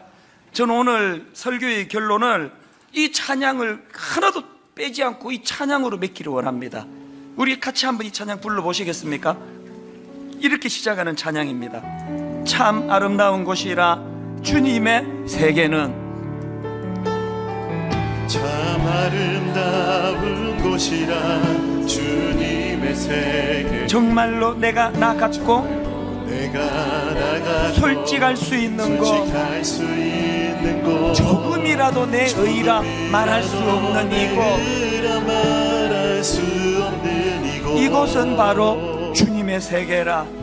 이곳은 바로 우리가 우리가 누려야 되는 이거 참 아름다워라. 주님의 세계는 아름다워라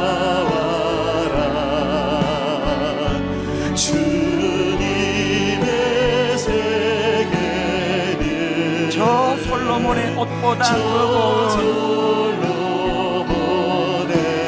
옷보다 더 고운 백합 주 찬송하는 듯 주 찬송하는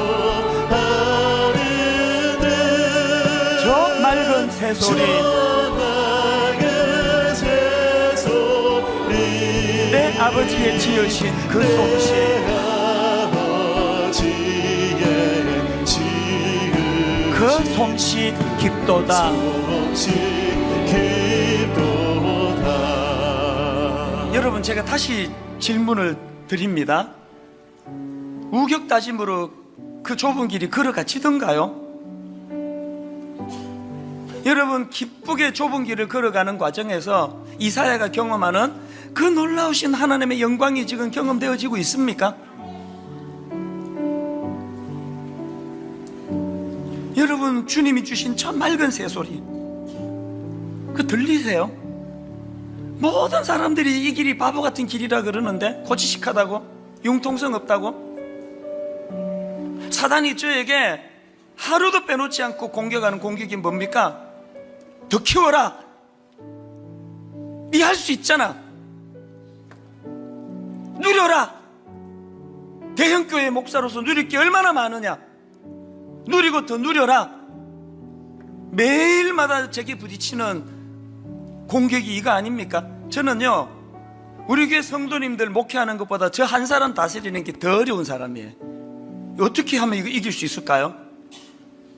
교회 10만 명으로 키우고 억대 연봉 받고 우리나라에서 나온 차 중에 제일 비싼 고급 차 타고 하는 그것이 주는 즐거움보다 주님이 들려주시는 저 맑은 새소리, 영이 열린 사람만 느낄 수 있는 그 세미한 주님의 유로하심, 이걸 맛보지 않고는 절대로 좁은 길을 갈 수 없다는 거예요.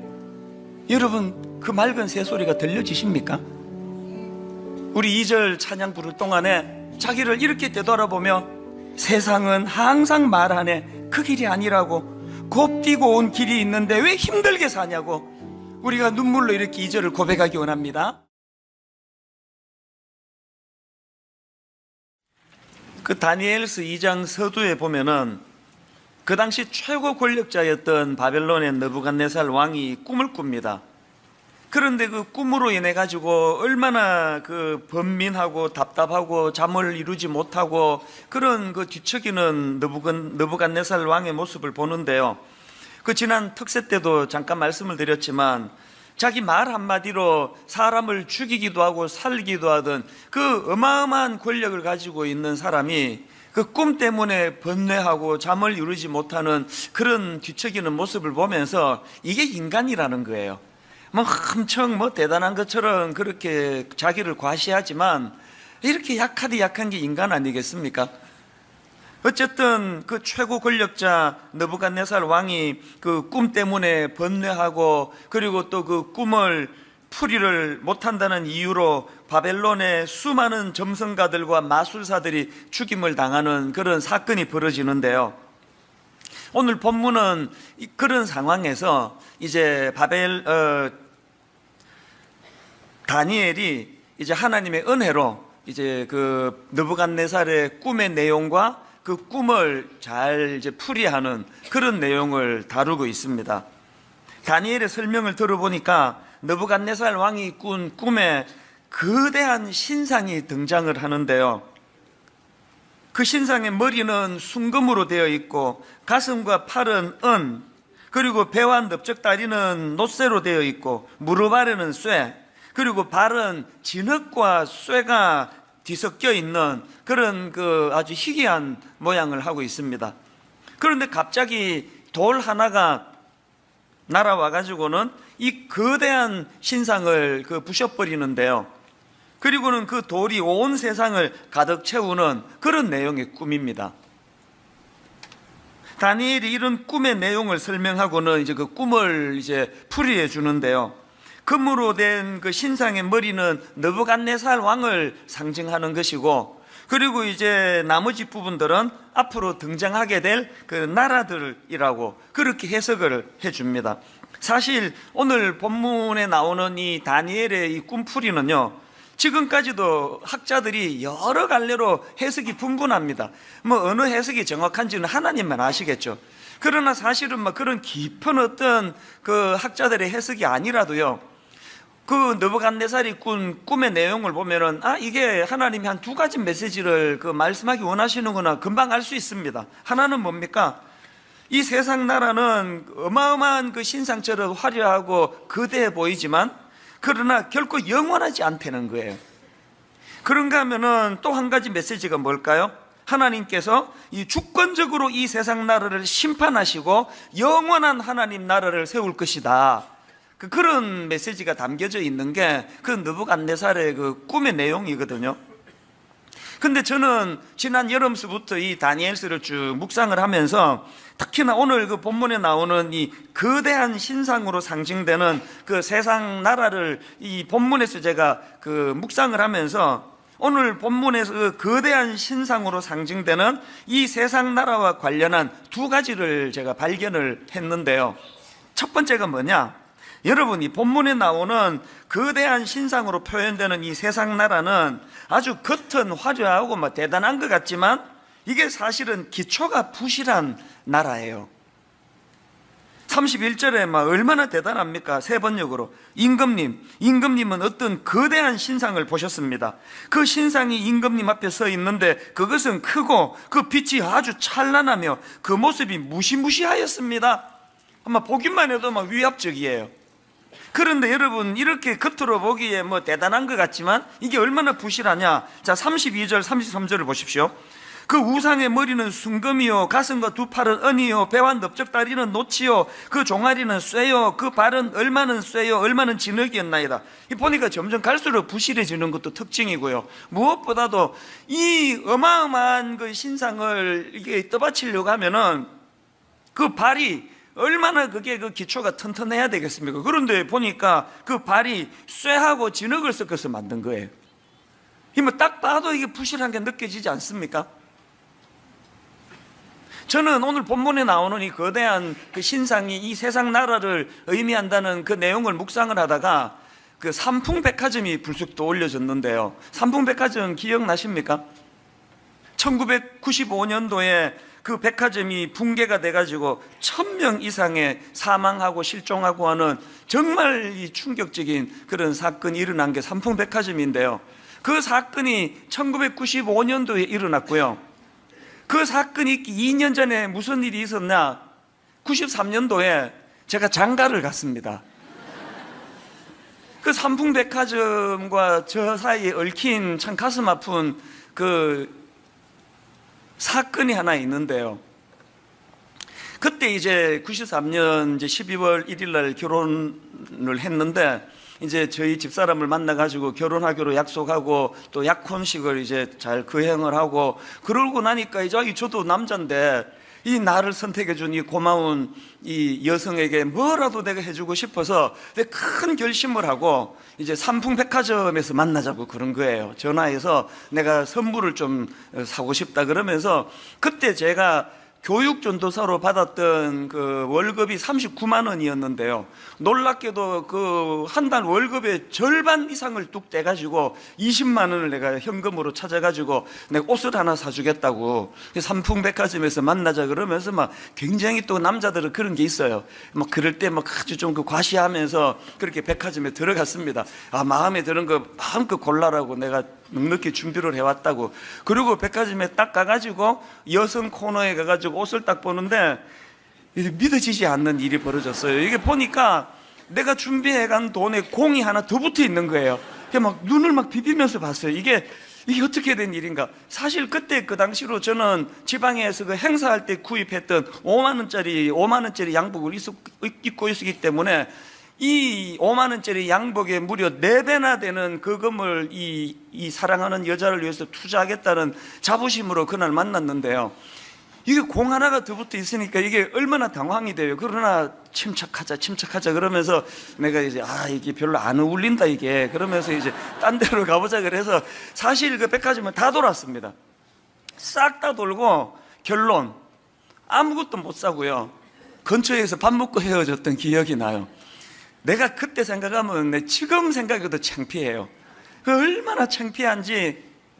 그 제가 정말 이게 물정을 모르는 참 촌놈 중에 촌놈이에요. 그래서 제가 그때 그 세상에 그 삼풍백화점이 그렇게 고급 그 브랜드를 다룬다는 것도 전혀 몰랐고요. 그것도 그 여성들 옷이 그렇게 비싸다는 것도 몰랐습니다. 그래서 그게 93년에 있은 일인데 그날 이후로 오늘까지 옷 사주겠다는 소리를 절대로 안 하는 게 죄예요. 그렇게 삼풍백화점 앞에 제가 그렇게 위축이 됐었는데, 그러고 2년이 있으니까 세상에 그렇게 화려하고 비싼 그런 그 물건들로 가득 차 있던 그 화려한 그곳이요, 기초가 얼마나 부실했던지, 그렇게 그냥 붕괴가 돼가지고 1000명 가까운 그런 사람이 죽고 다치고 하는 그런 일이 일어난 거예요.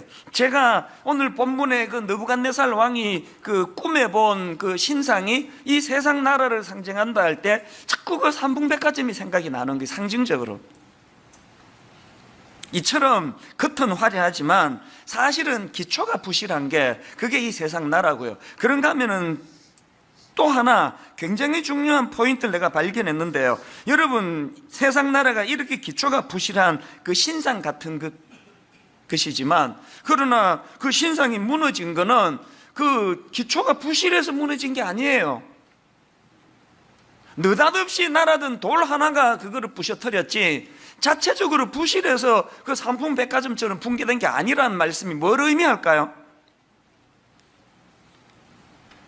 34절에 보니까 또 왕이 보신즉 손대지 아니한 돌이 나와서 신상의 쇠와 진흙에 발을 쳐서 부서뜨리매, 이거 보니까 자체 부실로 무너진 게 아니라 손대지 아니한 돌이 날라와서 부셔졌고, 또 하나 중요한 포인트는 뭐냐, 이게 서서히 막 붕괴되는 조짐이 보였다가 붕괴된 게 아니고요, 느닷없이 부셔져 버렸어요. 오늘 우리가 이 세상을 바라보면서 이 세상에 위압적이고 상상할 수 없는 그 앞에 교회도 위축이 되고 초라할 수밖에 없지만, 우리가 뭐 힘을 좀 모아가지고 규합해서 물어뜯는 세상이 아니에요. 그걸 하나님이 하시는 거예요. 느닷없이 이 악한 세상을 심판하시는. 그래서 그 하나님의 주권, 그 손대지 아니한 돌 되시는 예수 그리스도, 그 어마어마한 그 금의 머리로부터 시작되는 그 규모를 가진 그 신상에 비해선 이 날아든 돌은 초라하기 짝이 없는, 무슨 돌을 막 그렇게 막 치장을 했겠냐고요. 우리의 소망이 여기 있다는 사실을 본문에서 가르쳐 주는 거거든요. 그래서 저는 오늘 이런 면에서 이제 그 하나님의 주권, 또 그 하나님이 다스리실 하나님의 나라, 영원하신 그 나라, 이런 내용들이 이 본문 속에 담겨 있다는 것을 보면서 저는 오늘 그 본문에서 이 본문을 통해 우리가 깨달아야 되는 거, 우리가 해야 할 일이 있다는 거, 이걸 깨닫는다면 우리가 해야 할 일이 몇 가지가 있는데요. 첫 번째로 두 나라를 동시에 바라보는 훈련이 필요합니다. 이게 무슨 말이냐, 지금 다니엘이 그 느부갓네살 왕의 꿈을 풀이하는 과정에서 보다라는 단어를 2번 사용을 해요. 보다. 이게 참 의미가 있는 메시지입니다. 다니엘이 보다라는 단어를 2번 사용했는데 첫 번째 나오는 게 2장 31절이에요. 왕이 한 큰 신상을 보셨나이다. 이게 보다 동사예요. 그 신상이 왕의 앞에 섰는데 크고 광채가 매우 찬란하며 그 모양이 심히 두려우니, 그러니까 다니엘이 사용한 첫 번째 보다라는 이 동사는 거대한 신상, 우리를 위축시키고 우리를 초라하게 만드는, 우리를 말로 다 할 수 없이 그런 형편없는 존재로 전락시키는 것처럼 보여지게 만드는 의미에서의 보다고요. 다니엘이 그것만 본 거 아니에요. 두 번째로 보다라는 단어가 어디에 사용이 되느냐? 다니엘 2장 34절 35절입니다. 또 왕이 보신즉 손대지 아니한 돌이 나와서 신상의 쇠와 진흙의 발을 쳐서 부셔뜨리매 그 쇠와 진흙과 놋과 은과 금이 다 부서져 여름 타작마당에 개같이 되어 바람에 불려 간 곳이 없었고, 그 다음 보세요. 우상을 친 돌은 태산을 이루어 온 세계에 가득하였나이다.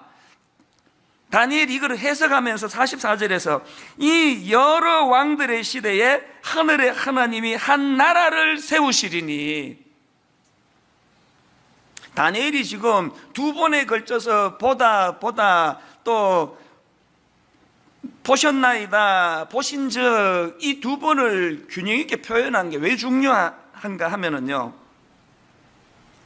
혹시 오늘 그 예수 믿는다는 저와 여러분이 그 신상만 보고 있는 거 아닙니까? 뭐 교회는 다닌다 그러고 뭐 직분도 있고 뭐 목사라 그러고 이러지만 사실은 다니엘이 본 두 균형 중에 하나만 보는 거 아닙니까? 신상만. 그래서 계속 위축이 되고 초라하고 뭐 도저히 이 거대한 신상은 넘어질 것 같지가 않고, 제가 보면은요, 오늘 한국 교회는 집단 우울증이에요. 뭐 만나는 목사님마다, 만나는 장로님마다, 믿음 좀 있다는 성도님들마다, 만나는 분들마다 우울해요. 세상은 점점 더 악해지고 우리를 근심하게 만드는 이런 일들이 점점 많이 일어나고, 자녀 교육이요 70년대, 80년대, 90년대 이제는 뭐 자녀 교육이 너무 어려워요. 막 동성애부터 시작해가지고 이게 뭐 애들에게 다가가기가 너무너무 어려운 거예요. 막 점점 이 세상은 거대하고 그 신상은 너무나 위압적이라서 그 앞에 뭐 신앙 교육도 잘 안 되고, 뭐 교회는 뭐 덩치만 크지 아무런 영향을 미칠 수 없고, 그래가지고 뭐 여기서도 막 교회가 어쩌고저쩌고 비판하고 막 저기서도 교회가 어쩌고저쩌고 비판하고 하는데요, 그 비판하는 사람들 얘기를 들어보면은 그 틀린 말 하는 사람 한 명도 못 봤습니다. 다 맞는 이야기예요. 다 맞는 이야기인데 왜 그게 또 온전히 옳은 이야기가 아니냐? 다니엘의 두 보다 가운데 하나만 본 얘기거든. 그게 신상만 자꾸 얘기를 하고 있는 거거든요.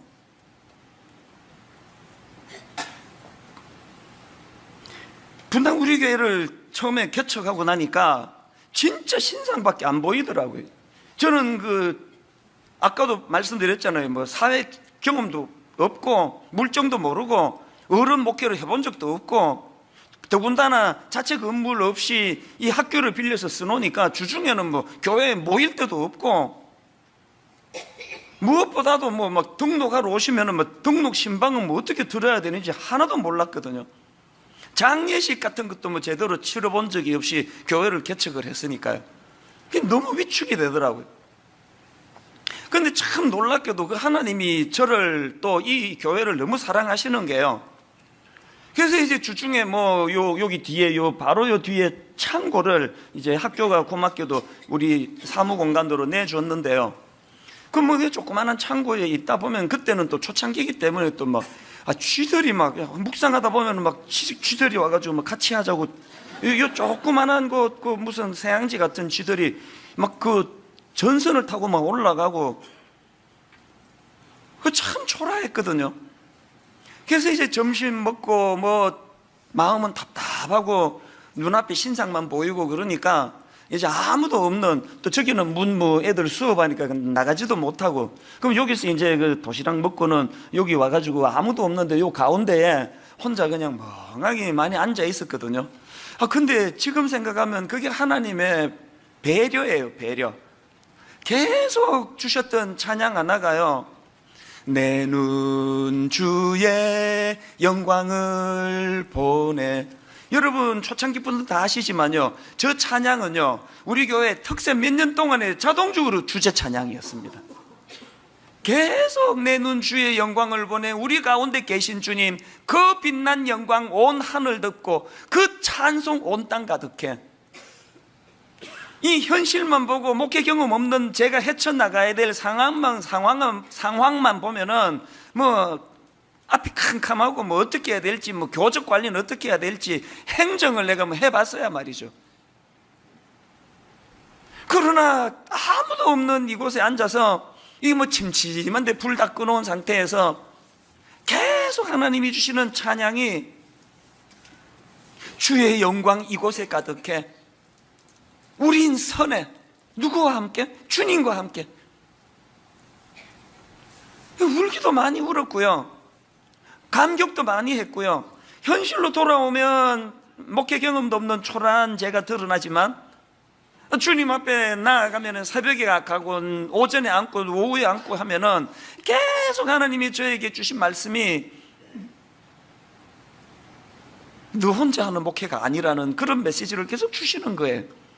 그게 지금 오늘 본문으로 제가 이걸 되돌아보니까요, 하나님께서는 거대한 신상만 보고 있는 이 외눈박이 같은 그 치우친 저의 이 연약함을 하나님 불쌍히 보신 거예요.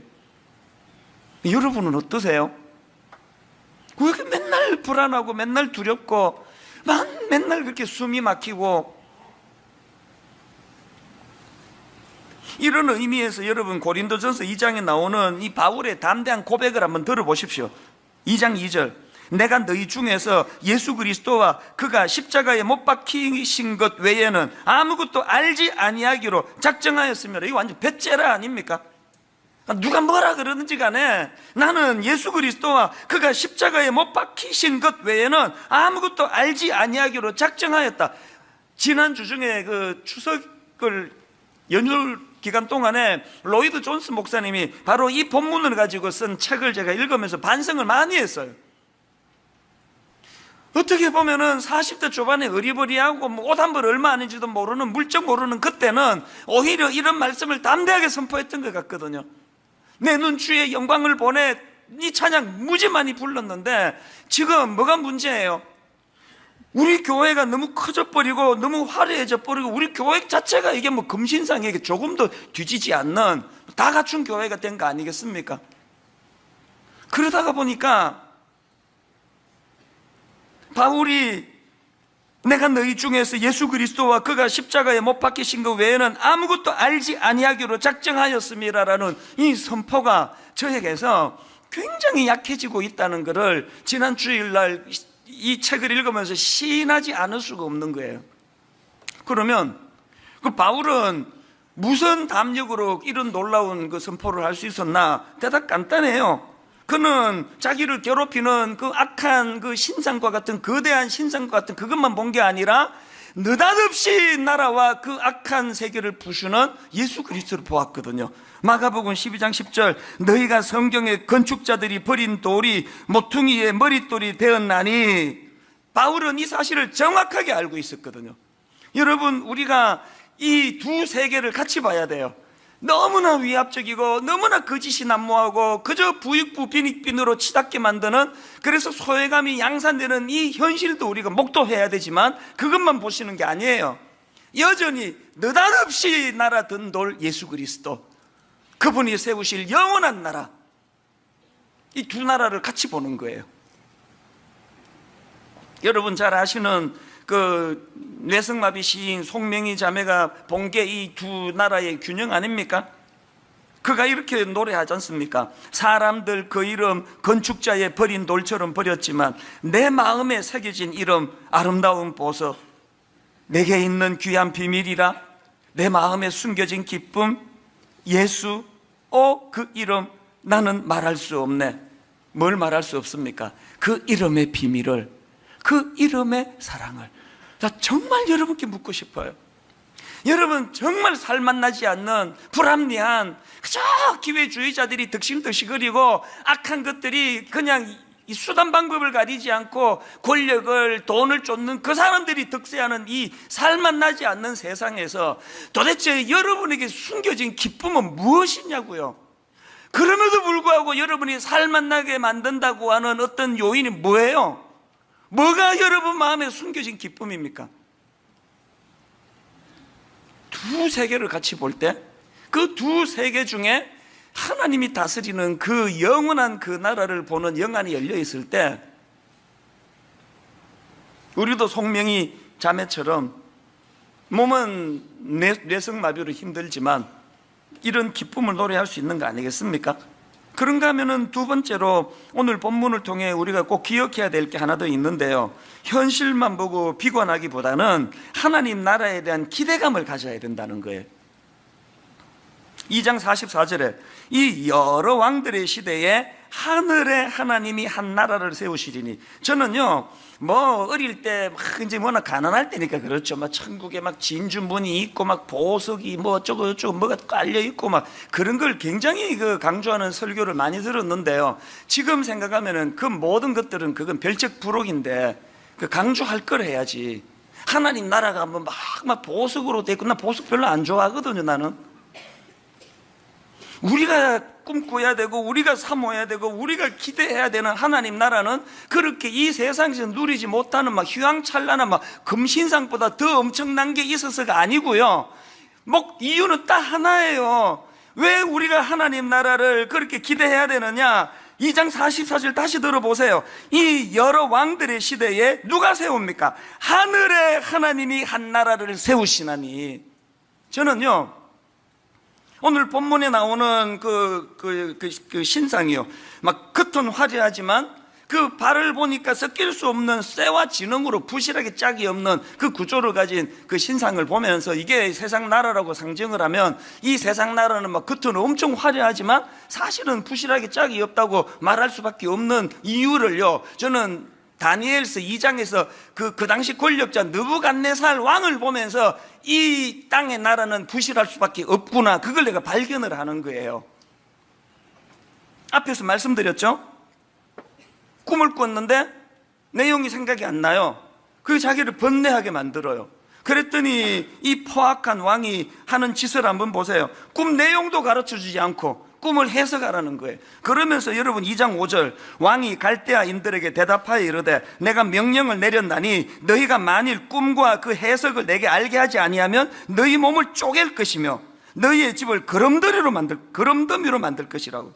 이게 단순한 음포가 아닌 게 12절에 보니까 실제로요, 왕이 이로 말미암아 진노하고 통분하여 바벨론의 모든 지혜자들을 다 죽이라 명령하니라. 이 세상 나라가 너무나 화려하고 너무나 매력적이고 너무나 달콤한 것 같지만 부실하기 짝이 없는 나라일 수밖에 없는 것은 통치자가 부실하기 때문이라는 거예요. 경험하고 있는 거 아닙니까?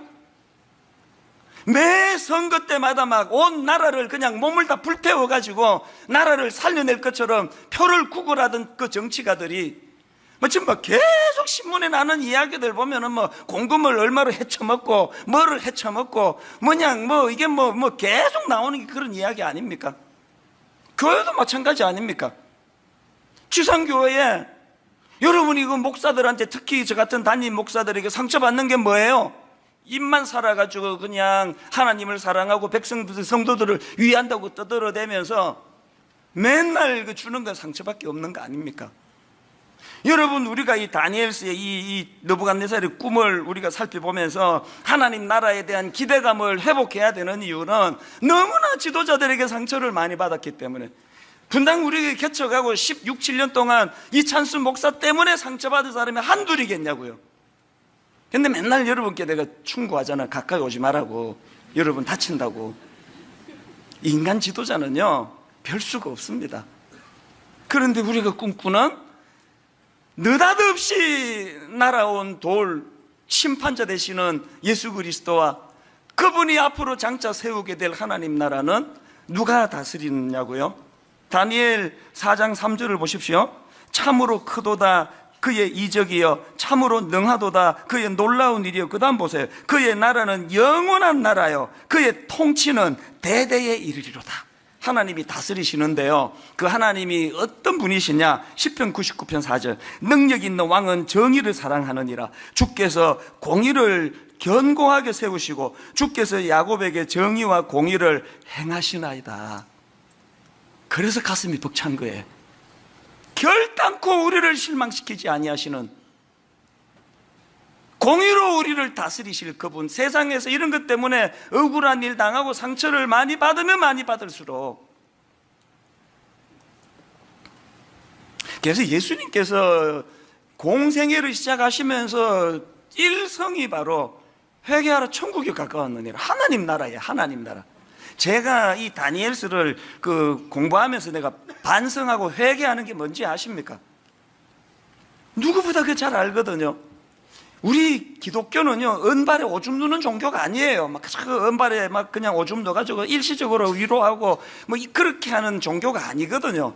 우리 기독교는요, 하나님 나라를 꿈꾸게 하는 거예요. 눈으로는 신상이 보이지만 느닷없이 이 악한 세상을 부셔버리는 예수 그리스도, 돌 대신 예수 그리스도, 떠인 돌 대신 예수 그리스도를 바라보게 하는 게 그게 신앙생활. 내가 이걸 잘 알지만 뭘 내가 반성하느냐, 이 담임 목사는요 현실을 보잖아요. 막 끊임없이 보고가 들어오는 게 어느 권사님이 지금 암 4기랍니다. 그렇게 다정해 보였는데 그 부부가 이번 주 이혼한다고 그러네요. 그 집 아들이 뭐 뉴욕에 유학을 갔다가 이런 가슴 아픈 변을 당했습니다. 뭐 계속 들려지니까요. 제가 이제 막 이 하나님 나라를 선포해야 되겠다라고 준비하는데 뭐 눈에 보이는 게 아픔이니까 계속 설교하면서 마음이 약한 거예요. 그래가지고 권사님 오늘 설교 들으시고 힘내세요. 눈물 닦아주신 하나님을 바라보세요. 자꾸 그 설교가 이 땅에서의 위로가 많아지는 거예요. 제가 이걸 내가 이를 악물고 내가 다음 주일에는 내가 정말 내가 하나님 나라를 내가 선포해야 되겠다고 설교하는데 보이면 그게 안 돼요. 또 저렇게 또 그냥 막 얼마나 힘들면 저런 우거지상을 하고 웃겨도 웃지도 않고 저렇게 하고 앉아 있을까 그러면 자꾸 이렇게 현실적으로 위로하게 되는 설교가 많아요. 그래서 저는 AI 인공지능까지 로봇이 이제 막 그런 데 신경 안 쓰고 정답만 설교할 수 있는 그런 AI 로봇이 설교하는 그날이 오면은 뭐 뭔 소리 하는지 저도 잘 모르겠는데요. 우리 모두가 다 약해서 그러지만 답은 알고 있어야 돼요. 은발에 오줌 누는 종교 아닙니다. 지금 내 아픔을 지금 위로받고 힘내게 하는 종교가 아니에요. 눈에는 위압적인 신상이 보이지만 지금은 보이지 않지만 느닷없이 이 악한 세상 나라를 패하시고 주님 다스리는 영원한 나라를 꿈꾸며 소망하게 만드는 그게 우리 신앙인 줄 믿으시기를 바랍니다. 그래서 저는 알렉산드르 푸시킨의 삶이 그대를 속일지라도, 오늘 설교 제목도 뭐 거기서 사실은 따온 거거든요. 이상하게 우리가 중고등학교 다닐 때는 이발소에 이게 그렇게 많았어요. 여자분들 뭐 미장원에는 있었는지 모르겠는데요. 꼭 이발소 가면은 삶이 그대를 속일지라도 슬퍼하거나 노여하지 말라. 이게 액자로 넣고 이발소에 많았습니다. 글쎄 뭐 머리 잘 자를 자신이 없어서 미리부터 그렇게 손님들 마음을 풀어주려고 그러는 건지. 제가 최근에 이 설교를 준비하면서 찾아봤거든요. 푸시킨의 삶이 그대로 속일지라도 하는 이 시가 너무 좋은 내용을 담고 있다고 들어보세요. 삶이 그대로 속일지라도 슬퍼하거나 노여하지 말라. 슬픈 날에는 참고 견디라. 즐거운 날이 오고야 말리니. 마음은 미래를 바라니 현재는 한없이 우울한 것. 모든 것 하염없이 사라지나 지나가 버린 것 그리움 되리니. 삶이 그대로 속일지라도 노여워하거나 서러워하지 말라. 절망의 날 참고 견디면 기쁨의 날 반드시 찾아오리라. 제가 최근 이거 읽으면서요, 이 푸시킨이 다니엘서 읽다가 영감을 얻어서 쓴 시 같아요. 삶이 그대로 속일지라도 노여워하거나 서러워하지 말라. 절망의 날 참고 견디면 기쁨의 날 반드시 찾아오리라. 오늘 본문을 이것만큼 잘 요약해 놓은 게 없습니다. 두 나라를 볼 수 있는 영안이 열려지시기를 바랍니다. 그리고 우리가 꿈꾸는 건 이 땅에 은발에 오줌 누는 게 아니에요. 일시적으로 이 아픔을 잠깐 멈추게 하고 그게 아니에요. 하나님 다스리는 그 나라를 사모하고 꿈꾸는 이게 신앙이라는 것. 마지막 세 번째로요, 기억해야 될 게 하나 더 있습니다. 다니엘처럼 이 땅에서 맡겨진 역할을 잘 감당하는 거, 그게 우리가 할 일이에요. 여러분, 다니엘이 하나님의 뜻을 발견하고 느부갓네살의 꿈을 보다 하나는 그 세상의 그 위압적인 그 신상을 보는데 이 단어를 사용하고, 또 하나는 느닷없이 이 세상 나라를 심판하시는 그 떠인 돌 되시는 그 예수 그리스도를 우리는 이제 알고 있잖아요. 그거를 상징하는데 이 보다의 균형을 다니엘이 갖고 있다가 보니까 그것이 다니엘로 하여금 담대함을 주는 거예요. 그 포악한 느부갓네살 앞에 나가가지고 위축되지 않고 말씀을 전하는 사명자의 모습을 그가 보여주는 거 아닙니까? 오늘 우리도 마찬가지예요. 저는 그 2주 전에 그 암살자라는 그 영화 그 이정재라는 분이 맡았던 그 변절한, 그래서 뭐 해방이 이렇게 빨리 올 줄 몰랐지, 그 이야기를 드렸는데요. 사실은요, 그 암살이라는 영화에서 제 마음에 진짜 그 좌표가 되는 대사가 하나 있습니다. 그 배경은 제가 지금 기억이 안 나는데요. 이제 그 독립군 그 전지현 씨라고 하는 뭐 어마어마한 그런 예쁜 여주인공이 이제 그 독립군 역할을 맡았는데요. 무언 일로 이제 좀 약간 이제 그 시시한 어떤 사람하고 이제 옥신각신하는 그런 내용인데요. 이런 대사가 있더라고요. 솔직히 조선군 사령관하고 강인국을 죽인다고 독립이 되나? 이제 여자 독립가 주인공인 이분에게 이제 이렇게 시비를 거는 거예요. 여기 나오는 뭐 조선군 사령관은 그 일본 그 고급 장교를 말하는 거겠고요. 강인국이라는 사람은 이제 친일파 같아요. 그러니까 민족의 피를 빨아먹는 친일파인데 이제 이 두 사람을 이제 암살해야 된다고 하니까 한 내용 같아요. 다시 들어보세요. 솔직히 조선군 사령관하고 강인국을 죽인다고 독립이 되나? 그렇게 도발적인 질문을 던지니까요, 여주인공이 동문서답을 해요. 이렇게 이야기합니다. 그 말을 받아가지고, 우리 만주에서는 지붕에서 물이 새거나 벽이 부셔져도 고치지 않았어. 왜? 곧 독립이 되면 고향으로 돌아갈 텐데 뭐하러 고치겠어? 이런 동문서답 같은 이야기를 하고 그 다음에 답을 이야기해 주는데, 그 다음 들어보세요. 이 둘을 죽인다고 독립이 되냐고? 모르지. 그렇지만 알려줘야지. 우린 계속 싸우고 있다고. 돈 때문에 뭐든지 하는 당신처럼 살 수는 없잖아. 이 둘을 죽인다고 독립이 되냐고? 모르지. 그렇지만 알려줘야지. 우린 계속 싸우고 있다고. 돈 때문에 뭐든지 하는 당신처럼 살 수 없잖아. 여러분들이 저 같은 목사에게 상처를 받는 건 딱 하나 아닙니까? 말은 그냥 이 둘을 다 보는 것처럼, 말은 하나님 나라가 어쩌고저쩌고 그렇게 떠들어대면서 실제로 목회하는 걸 가만히 보면은 이 땅이 끝인 것처럼 막 무한대로 사람 끌어모으려고 혈안이 되어 있고 온통 관심이 이 땅에 있는 것처럼 보여지는, 그것 때문에 상처를 받는데, 여러분 이 독립군이 갖고 있는 그 가슴의 꿈이 뭐예요? 우리 만주에서는 지붕에서 물이 새거나 벽이 부셔져도 고치지 않았어. 왜? 곧 독립이 되면 고향으로 돌아갈 텐데 뭐하러 고치겠어? 저는 이 대사가 귀에서 계속 쟁쟁거리는 거예요. 우리에게 꿈이 있습니까?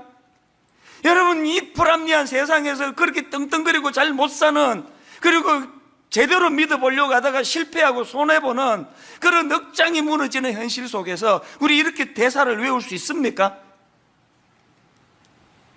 지금 우리가 살고 있는 이 땅은 만주라는 게 만주. 곧 주님 다스리실 영원한 나라가 도래하면 미련 없이 털고 주님 나라로 가야 되는데, 이거 지붕 좀 새는 거 고치는데 에너지를 허비하고 싶지 않다는 거 아닙니까? 그 둘 처단에서 독립이 되는 건 아니지만, 그렇지만 알려줘야지. 우린 계속 싸우고 있다고. 우리가 가져야 되는 메시지 아니겠습니까? 한 가지 말씀만 드리고 오늘 설교를 마무리하려고 하는데요. 2주 전에 그 특세 기간에 저는 이 집에서 이제 애들도 뭐 입시생도 있고 여러 가지로 이제 막 그 방해되는 요소가 많아서 특세 기간에 이제 혼자 지냈습니다. 그 선교관, 이제 우리 교회에 선교관이 있거든요. 해외에서 선교사님이 오시면 기거할 데가 없는 그런 가슴 아픈 현실이기 때문에 그 선교사님들이 와서 이제 뭐 2주든 또 석주든 이제 좀 머물다 가시는 용도로 선교관을 저희가 몇 개를 마련하고 있는데요. 다행히 그 특세 기간에 아무도 그 선교관에 예약이 안 돼 있다는 거예요. 그래서 제가 내 좀 쓸 수 없느냐고 그래서 한 주간은 썼습니다. 그리고는 뭐 방해하는 사람이 없으니까 특세 내내 한 8시나 9시 돼서 잠이 들면은 한 12시나 1시쯤 일어나서 이제 설교를 집중이 너무 잘 되거든, 그 시간이. 진짜 신기하게요. 마지막 날이에요, 마지막 날. 토요일 날 이제 동판 나눠주고 뭐 이게 특세 다 끝나고, 그리고는 이제 마지막으로 그 선교관에서 토요일 저녁에 또 초저녁에 자고, 그때도 밤 한 12시쯤 일어난 것 같아요. 그리고는 이제 그게 그 설교 준비, 그 빼앗긴 들여도 봄은 오는가, 그 설교를 이제 마무리를 하고 있는데요. 한 새벽 3시 전후에요. 바깥에서요, 목소리가 애떠요. 들어보니까 그 청년인 것 같은데요. 그 술이 취했어요. 막 얼마나 큰 소리로 그 절규하듯이 소리를 지르는지 뭐라고 막 소리를 지르는데요. 제가 딱 2마디가 들려졌어요. 나 좀 내버려 두라고, 나 좀 내버려 두라고. 이거를 막 계속 반복해서 이야기를 하고요. 나 좀 내버려 두라고. 그리고 또 이 청년이 술에 취해가지고 절규하는 한마디가 더 있었는데요.